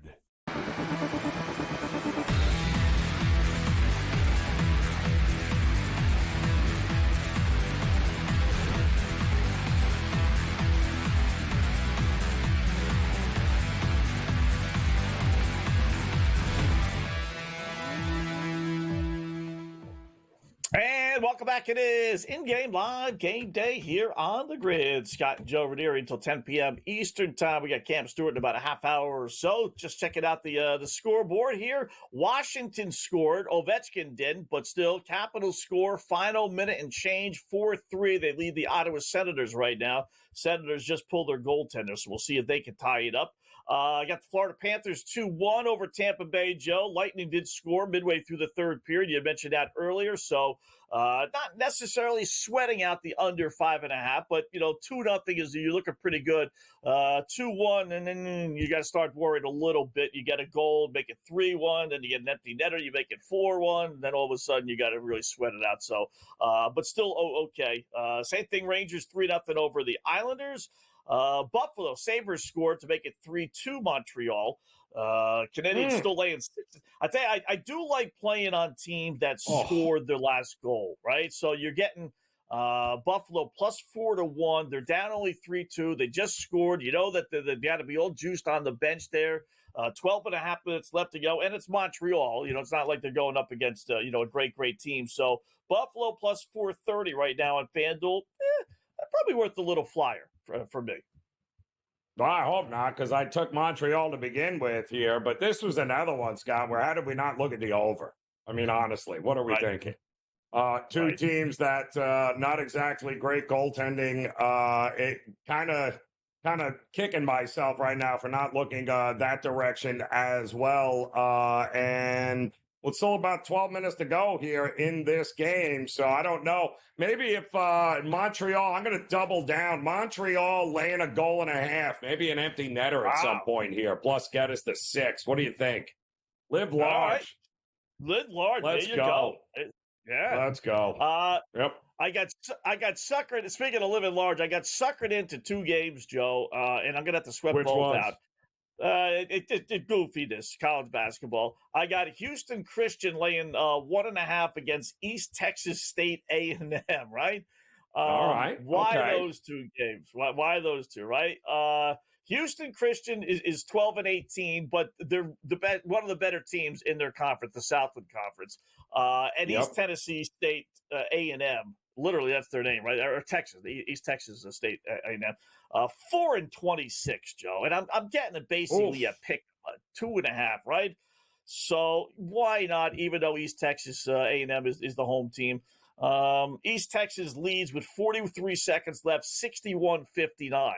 Then the other Southland Conference game, I got Southeast Louisiana, 12-7 in conference play, 18-12 overall, not bad. I'm laying only 1.5 against UT Rio Grande Valley, which is 7-12 in conference play. And that one is UT Rio leading by 1, 73-72 with 3.5 minutes left. So, wow. Sometimes you buy into these better teams. I'd like to put a little credence. I look at their conference records because that's similar opponents, right, for the most part. And I got the 2 much better teams, and yet they're both losing. Amazing. Right. And it also helps to know exactly some of these are neutral site games too as well.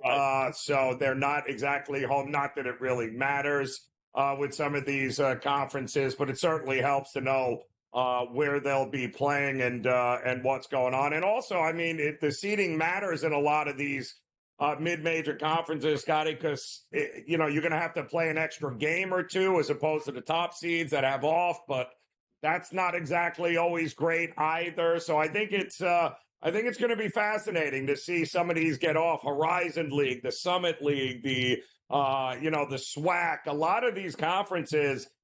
And the number 1 seeds are great, but, we look over the last couple of years, Scott, it's not the number 1 seeds that are winning the tournament and advancing. So I think it's the mid-majors are always fun during conference tournament time.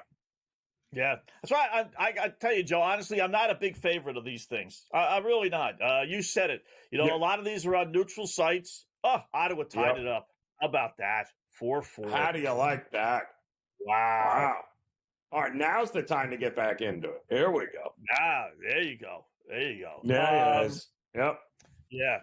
Wow. How about that? UCLA 16-14 over Northwestern early on.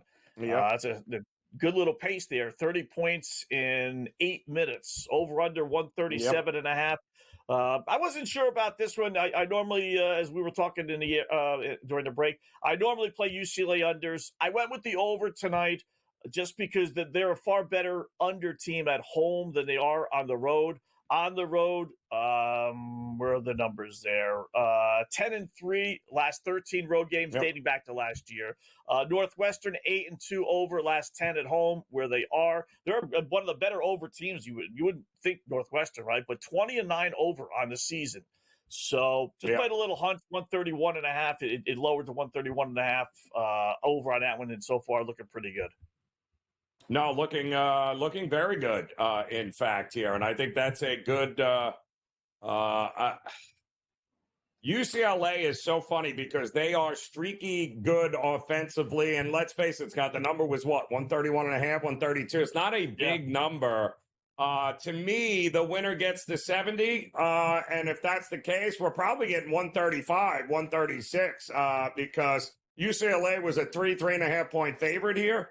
They're also chucking up threes a lot. And to your point, Northwestern offensively over the last couple of weeks has been putting up a ton of points. So why not? It felt like a little bit of a light number there. But the big question to me is going to come in the second half. Can we trust UCLA to close a game out on the road?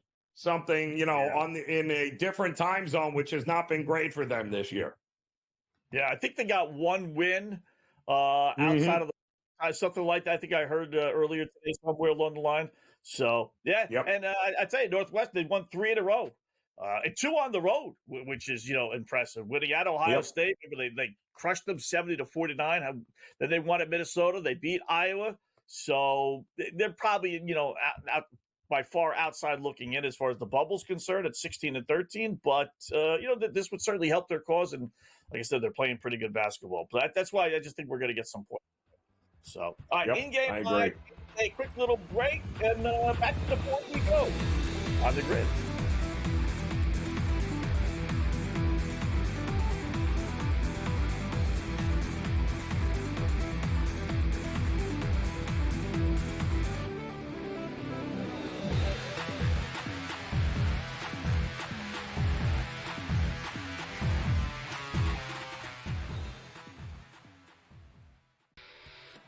Brady Tkachuk saying that if his brother did miss that overtime period against Canada like we saw him do, it must be serious out there. And of course, Brady Tkachuk, not a doctor, but you've got to wonder the status of Matthew Tkachuk and what we're going to find out. Game time for all of these teams and all these players that were, teammates. Now they're facing off against each other. Now they're back to being teammates, whatever it might be. Like, it's time to get things rolling back in the right direction. HL today, only on SportsGrid.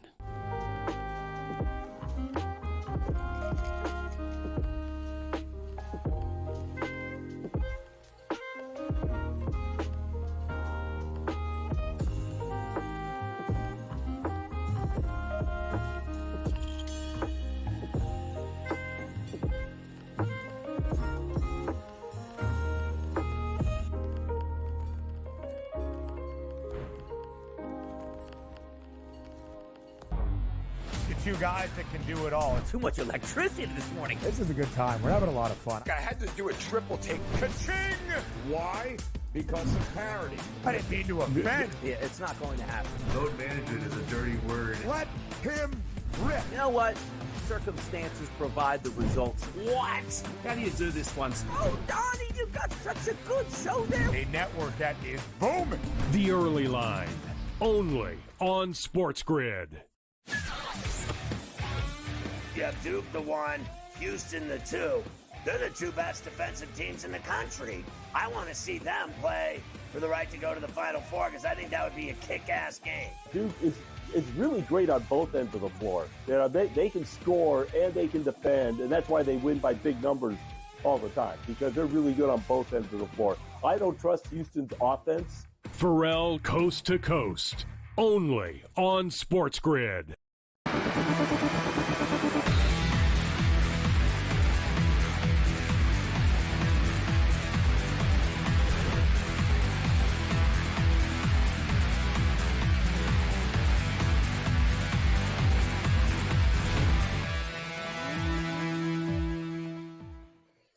And welcome back in Game Live, Game Day here on the grid. Scott and Joe Raineri checking out all the action. NBA, let us see, Joe. We got Golden State by 18 over Charlotte, which is just awful. Late in the game, 5:24 left to go. That's basically unbettable.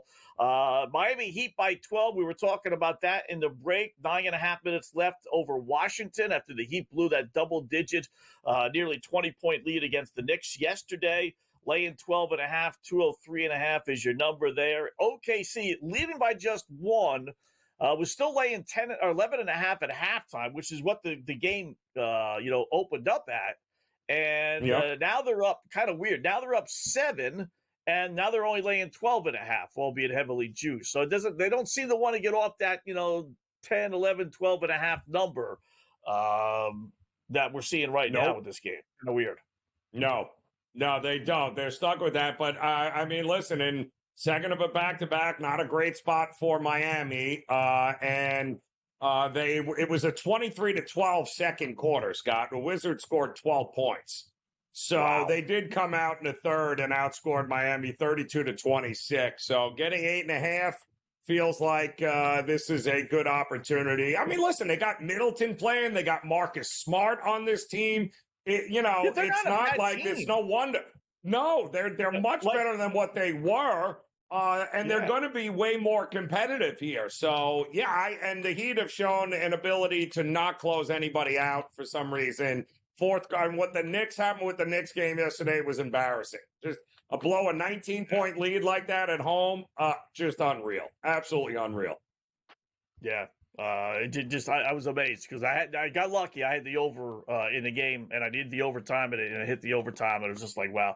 Miami did everything possible to allow the Knicks to tie that game, and send it to overtime. So, the Kings leading at Dallas 45-39. The issue there is maybe no more Kyrie, which would kill my SGP. He's been ruled out. No, he's been ruled out.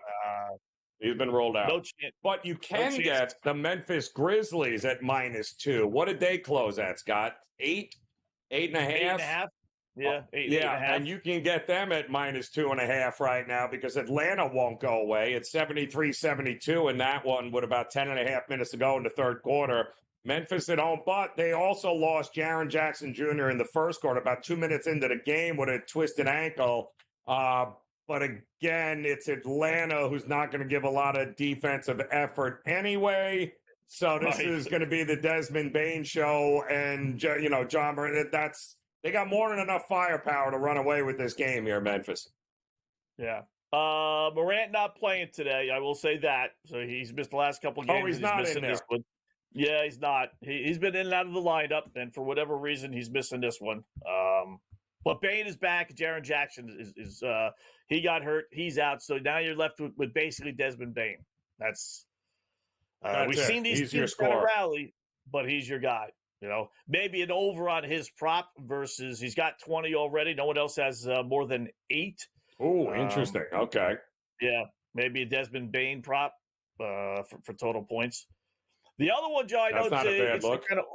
Yeah, right. It's in fact, let me check his numbers. I'm guessing 28, maybe. Late third quarter. Bain is 32. Yeah. So maybe we get it in the 20s. Yeah, that's a big thing. He needs now it's 33.5. We bring it up, they're watching. They're gonna bump it up a point. Now you really gotta pay the premium. Yes, they are. Yeah. Yep. Yes, they are. You know it. Yeah. They know it. 9.5. It's a high-scoring game, crazy game. So, if he doesn't get it, he'll probably come at least close. So, the other one I kind of like, Joe, is the over in Detroit, Detroit, Utah, which it's like, why, Scott, right? But Detroit leads now 22-16. It's up to 234.5. I think it closes at 231.5. Utah's been a monster over team. They're one of the best over teams in the NBA, believe it or not. 35-24-1, including 10-2 their last 12. They're almost automatic over at home as well as they are here. And the Pistons have been playing good basketball, 9-1. So I think the points will come. I think that even goes over the 234.5. Yeah, I don't hate that at all, and it is. Right around that 234.5 number. And Pistons, I mean, what was it, 11 and a half, Scotty, is what they closed? I think that's going to be interesting, too. Because if Utah scores and gets enough points to get this thing up and over, they might keep it within 11 points. Yeah, big number to lay with the Pistons on the road. Really is. All right, more coming up.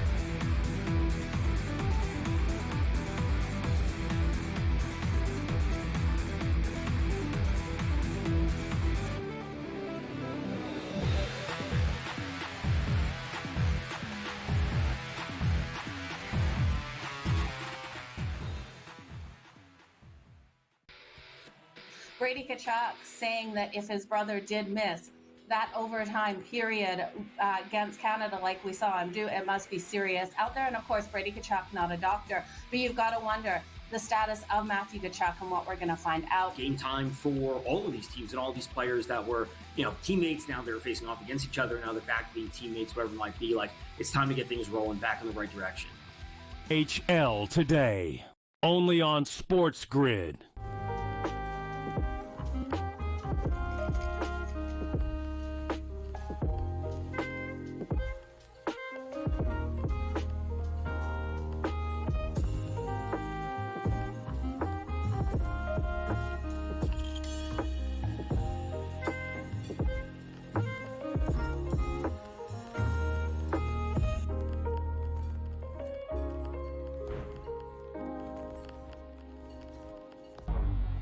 Two guys that can do it all. Too much electricity this morning. This is a good time. We're having a lot of fun. I had to do a triple take. Ka-ching! Why? Because of parity. I didn't mean to offend. Yeah, it's not going to happen. Load management is a dirty word. Let him rip. You know what? Circumstances provide the results. What? How do you do this one? Oh, Donnie, you got such a good show there. A network that is booming. The Early Line, only on SportsGrid. You have Duke the 1, Houston the 2. They're the two best defensive teams in the country. I want to see them play for the right to go to the Final Four because I think that would be a kick-ass game. Duke is really great on both ends of the floor. They can score and they can defend, and that's why they win by big numbers all the time because they're really good on both ends of the floor. I don't trust Houston's offense. Pharrell Coast to Coast, only on SportsGrid.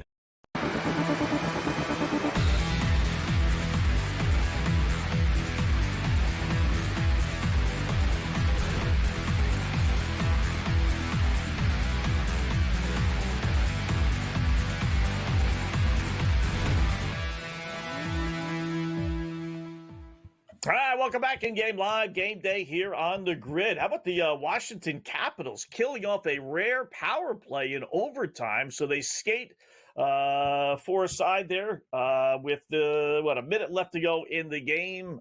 So still looking for the game winner from there. College hoops got the UCLA Northwestern, Wildcats Northwestern 26-24. 5 minutes left to go in the first half there. Over under 136.5. So you're getting some decent points there. You're not getting points in Kansas and Houston, which is good. We're sitting on the under on that one, Joe. 13-10 with 9 minutes left to go in the first half. The over under is down to 122.5. That's already 10 points lower than what it was to start the contest at 132.5. So this is a classic. Kansas a monster under team. We all know Houston wants to slow it down. This has got 55-50 written all over it so far. So nice little 10-point middle if you did have the under originally, if that floats your boat. Yeah, you still got an opportunity as far as I see there, Scott, and I think you will for a while.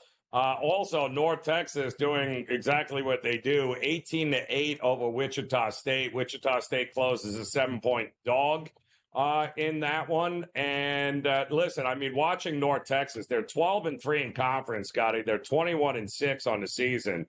And my goodness, they are more than happy to playing first one to 60 wins. And they're really good at it. Like, I mean, really, really good at it. Wichita State, very good shooting team. But they're going to have to make shots from the outside because they ain't getting anywhere in the middle here. And right now, that's not working out all that well for them. 18-8. I'm still trying to figure out how we have a total that is in the 130s here listed. Yeah. I can't see that happening, man. I think this is the first one to 60, 65 wins. Yeah, you would think it's on that pace, 120 points. Yep. Right, 30 points in 10 minutes, 30 points the next 10, 60 is it for the half, and then 60 second half. So get a little bit of a bargain there. Yep. Decent start for our That's what I'm Prairie thinking. View A&M Jackson State over a 25-21 midway through the first half.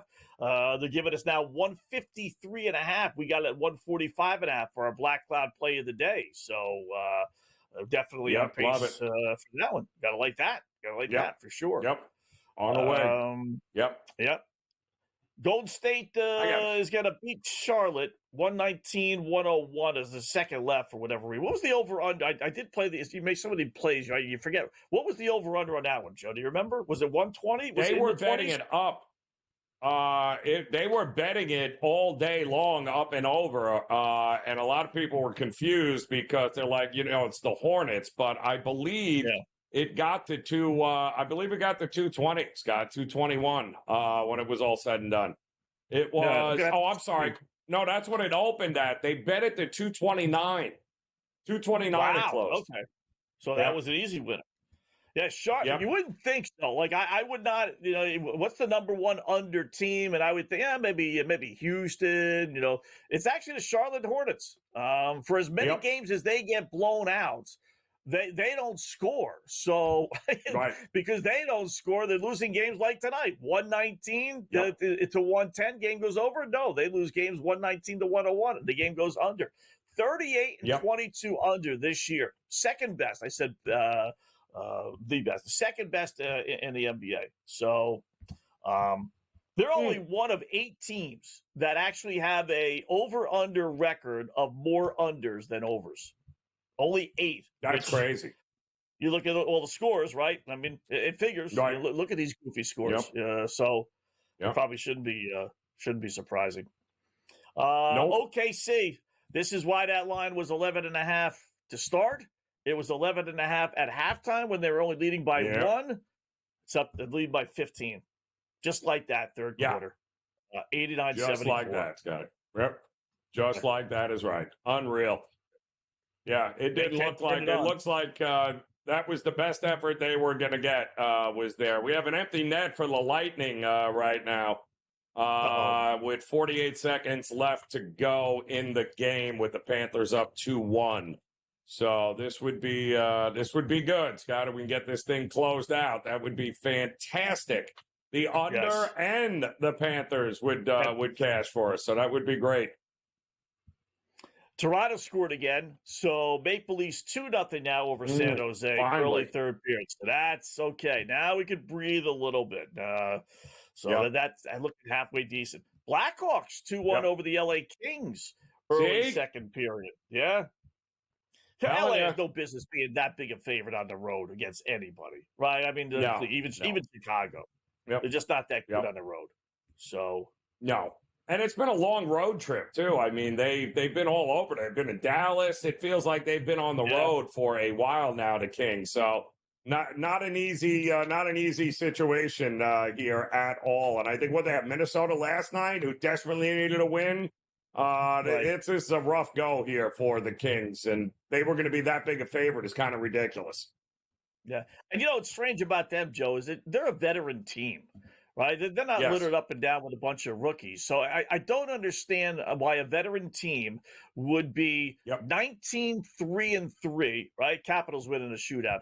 19-3-3. So we'll just say 19-6 at home. And on the road, they're 12-21. I mean, out of a young team, I get it, but not a veteran team like them.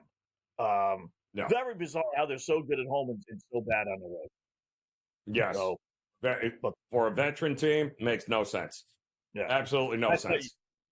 You can't lay almost 3-1 with them on the road. Like I said, against that with 12-21, and you're asking me to lay 3-1. Can't do it. Can't do it. Nope. So 60-50 at the half, Scotty, with Sacramento and Dallas. And I would imagine with no Kyrie, do we trust enough offense here still to get this thing up and over, or do we look at an under here? Well, I can't bet unders. I just can't in the NBA unless it's the Orlando Magic or Charlotte. I think Orlando's the number one under team. These guys come off the bench and they just score. They just do. Yeah. I think you're getting a halfway decent number. I've always said that. The books adjust because star players are out, and yet the other guys come off the bench and they just score. They just do. I know it's only 50 points for Dallas, but they're trailing, so they got to pick up the pace here, obviously, a little bit. Sacramento's good for 120. I think you get to over 220.5. I actually like that number. I like that more than I like Dallas plus 8.5. Let's put it that way.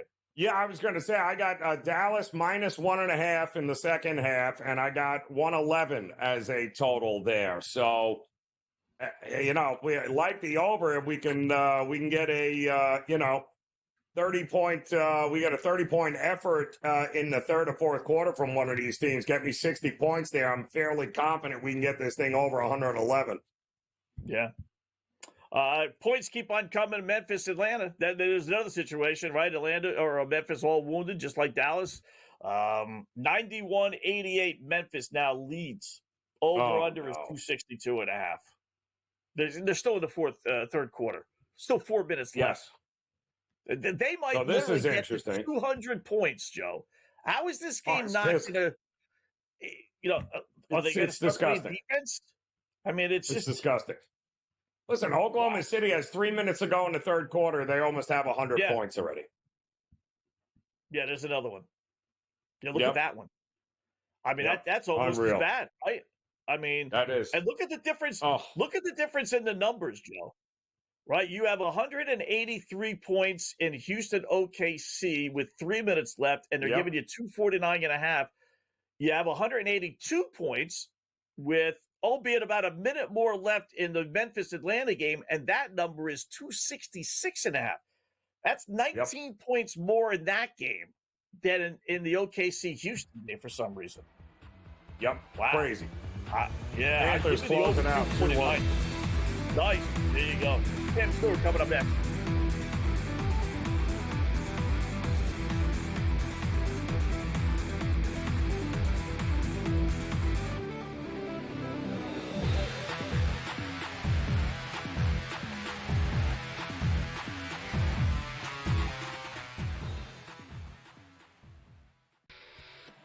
Brady Tkachuk saying that if his brother did miss that overtime period against Canada like we saw him do, it must be serious out there. And of course, Brady Tkachuk, not a doctor, but you've got to wonder the status of Matthew Tkachuk and what we're going to find out. Game time for all of these teams and all these players that were, teammates. Now they're facing off against each other. Now they're back to being teammates, whatever it might be. Like, it's time to get things rolling back in the right direction. HL today, only on SportsGrid.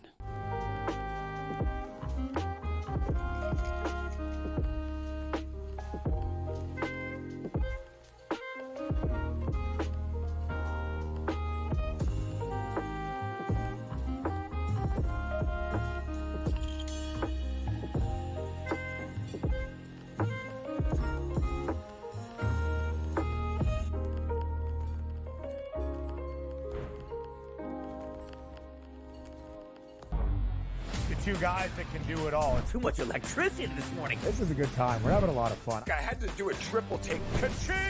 Why? Because of parity. I didn't mean to offend. Yeah, it's not going to happen. Load management is a dirty word. Let him rip. You know what? Circumstances provide the results. What? How do you do this one? Oh, Donnie, you got such a good show there. A network that is booming. The Early Line, only on SportsGrid. You have Duke the 1, Houston the 2. They're the two best defensive teams in the country. I want to see them play for the right to go to the Final Four because I think that would be a kick-ass game. Duke is really great on both ends of the floor. They can score and they can defend, and that's why they win by big numbers all the time because they're really good on both ends of the floor. I don't trust Houston's offense. Pharrell Coast to Coast, only on SportsGrid.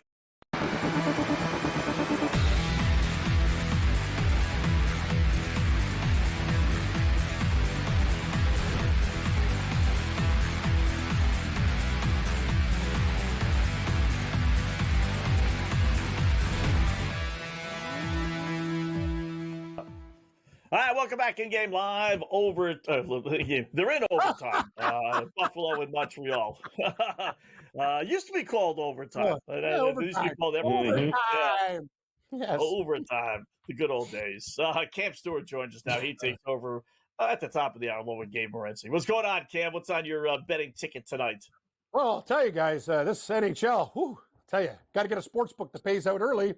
I had Washington, got kind of lucky there. This one, they already credit it, and then you come back and you take the other team plus 2.5 or 3.5. It's like, okay, you got. I don't know what's going on. All I know is this: Buffalo is down 3-0. They're in overtime, so they scored 3 unanswered. Washington was killing Ottawa. Ottawa comes back, but they lose in overtime. So 3-goal differences in these games. We've talked about it all year, Scott. 2 goals. What about 3 goals? Like, this stuff is just a gold mine. If you got the earlier team and they cash you out for a winning bet. There's a book here in Canada that does.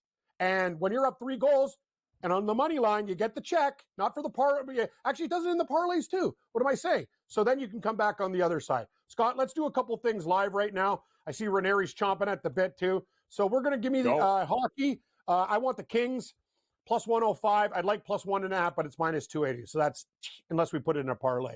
Live in OT with Buffalo and Montreal. Buffalo might come back and win this game. That'd be unbelievable. 4 straight goals.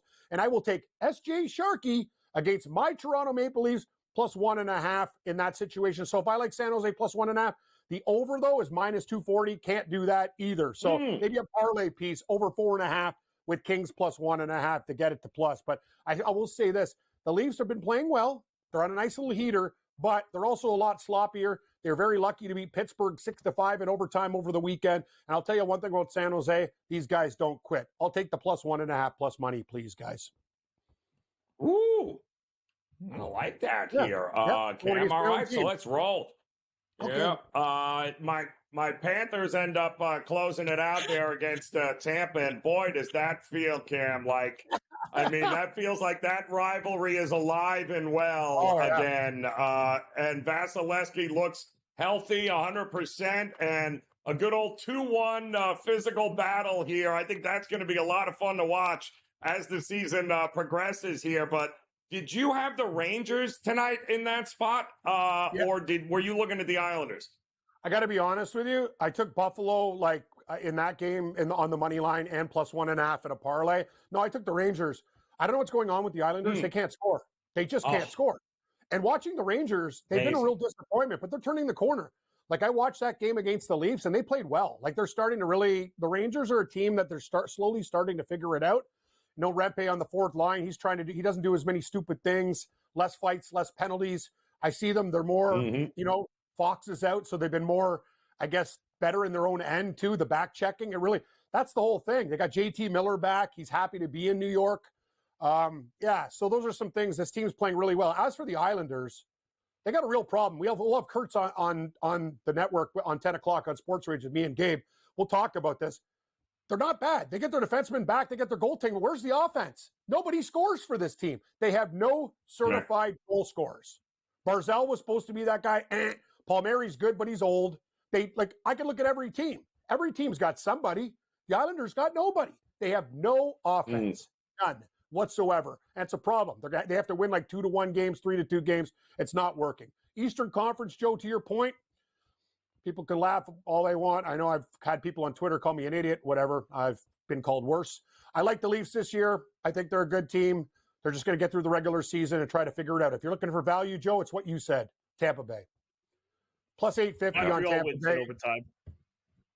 There it is. Yep. Montreal. Scott, people took Montreal and Washington scares, but the chalk gets it done in the end. Woo! Oh, my God, overtime. Let's talk. I tell you, Joe, exactly what you said. Tampa Bay, well coached. John Cooper, what do you got? Lots of good players, young players. Hagel's playing good. They have the veteran presence. Kucherov's a monster. And if they get any type of goaltending, and you said it, them in Florida, they have a lot of tread on their tires, but they're still a very dangerous team. The East is really, I don't even know who to take. Washington's good, even though they're just kind of getting through the season. The Leafs are a very good team. Never get it done in the playoffs. You could say Carolina. No one's talking about them. All these teams. Florida, they're the Stanley Cup champs. So there's a lot of things to like, and the Rangers are kind of playing better. So Man, I'll tell you, hockey futures are the hardest out of all the sports, guys. It's very, very difficult to peg anyone. But if I were to look from a value perspective, that Tampa Bay number to me looks real good, guys. Like that's a really nice number, plus 850. How about and this they lost Kachuk too for the rest of the regular season. Yes, they lost Matt Kachuk too. They lost their captains, which is why I'm surprised even the effort they had here tonight against Tampa. But Tampa is a team with a healthy Vasilevsky. Good luck. Good luck trying to get the puck past him. And good luck with Vasilevsky on fire. Hedman's a guy he's hurt all the time. If he goes in the playoffs healthy, that's damaged because that guy does it offensively and defensively. That's the whole thing. How healthy are you going to the playoffs? Because the hockey playoffs, you're dead. You're going to be playing with bruises, probably broken bones, all sorts of other things. It's a lower body injury. It's an upper body injury. Yep. We're not telling you. Like, you know what I mean? We're not telling you what it is. Because our guys, if he gets hit there again, he's dead. So, yeah, this year it's kind of wide open, guys. It's going to be fantastic. I don't know who you got in college tonight. I'm watching that Houston-Kansas game. Low flow in that game, man. That total, I don't know what we're doing with that total, but I think Houston's going to probably run away with this game and cover 8.5 in that spot against Kansas. Kansas is a train wreck.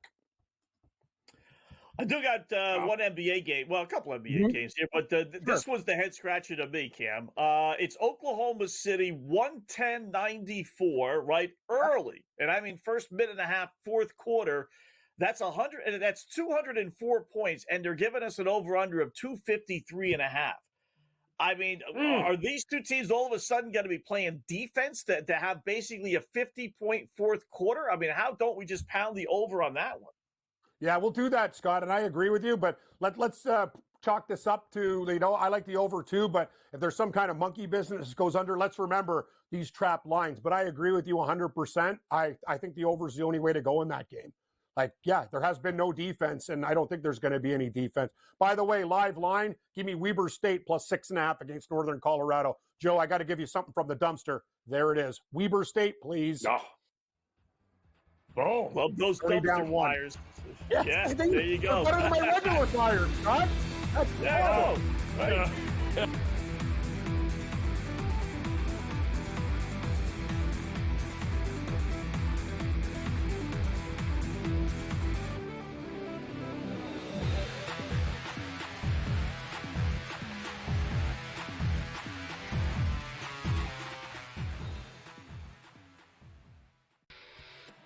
Brady Tkachuk saying that if his brother did miss that overtime period against Canada like we saw him do, it must be serious out there. And of course, Brady Tkachuk, not a doctor, but you've got to wonder the status of Matthew Tkachuk and what we're going to find out. Game time for all of these teams and all these players that were, teammates. Now they're facing off against each other. Now they're back to being teammates, whatever it might be. Like, it's time to get things rolling back in the right direction. HL today, only on SportsGrid.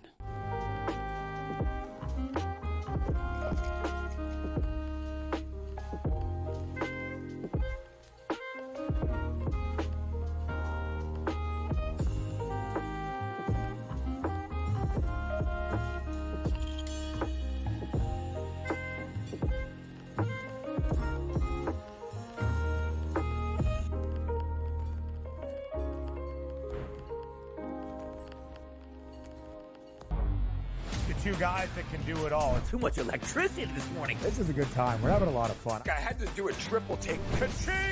Why? Because of parity. I didn't mean to offend. Yeah, it's not going to happen. Load management is a dirty word. Let him rip. You know what? Circumstances provide the results. What? How do you do this one? Oh, Donnie, you got such a good show there. A network that is booming. The Early Line, only on SportsGrid. You have Duke the 1, Houston the 2. They're the two best defensive teams in the country.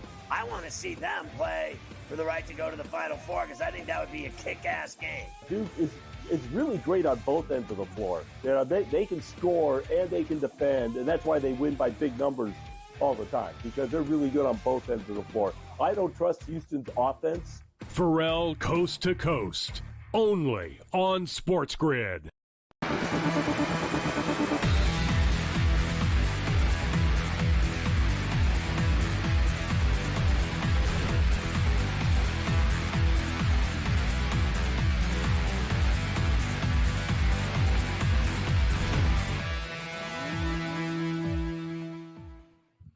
All right, welcome back in Game Live, Game Day here on the Grid. Thanks again, Cam Stewart, joining us. Cam and Gabe, top of the hour. Oh, they scored. Unbelievable. Ugh, I got to sweat this out. San Jose ties up Toronto. The kiss of death of Cam. 2-2. Unbelievable. Unbelievable. I'll never do it ever again. I get 9 minutes and 50 seconds left. Then if they don't win, now I you hope got to they sweat lose it in out. overtime. Now I got to sweat it out. 2-0 lead against the worst team in hockey. The worst. I mean, what would have a San Jose Chicago Blackhawks moneyline parlay? Every once in a while, Joe, for a couple of dollars, I'll throw it in just to, who knows? I agree, we used to do this lightning strikes parlay. We take 2 or 3 monster dogs and just, because it does happen. And there's certain nights where all the big dogs just, win. Plus, San Jose was what? Plus around 3-1. Chicago was plus around 2-1. So that would have been a nice little payoff. Huge. Collected yet. Huge. But, Yep. So just out would of have been huge. Yeah, let me put in I'll put in a 235 underdog and a 410 underdog. That pays 16-1. So it would have been around 14, 15, 16-1, depending on what numbers you got. So that's crazy. All right, that's crazy. So you just can't lay those big numbers. You just can't. One of these days, I'm going to take every single 3-1 or higher dog and just say, all right, forget about the favorite. Give me the underdog, right? And do just that. Give me the dog. I guarantee exactly it. It's the dog. That's it. But just give me the dog. It's hard to do on the road, no less. Right with San Jose, can't do it on the road. Amazing. Can't do it. I do like UCLA for the second half. I like the under as well. 70.5 in the second half. Do you realize both teams shot 50% from three, Scott? That's not going to happen again. Yeah, that's not going to. I like that. UCLA did not have one free throw. Wow, because they're all shooting threes. Yeah, that's correct. Yep. So go with that. Let me see how that works out for you. Yeah, I got a feeling right at halftime, Mick Cronin's probably yelling and screaming. We gave up 35 points to stinking Northwestern, fellas. I agree. We got to pick up the defense here. Yeah, so if you had the over 131.5, that wouldn't be a bad little middle, because you're right. There's no way they're shooting 50% from 3 second half. There's just no way. How about Kansas and Houston?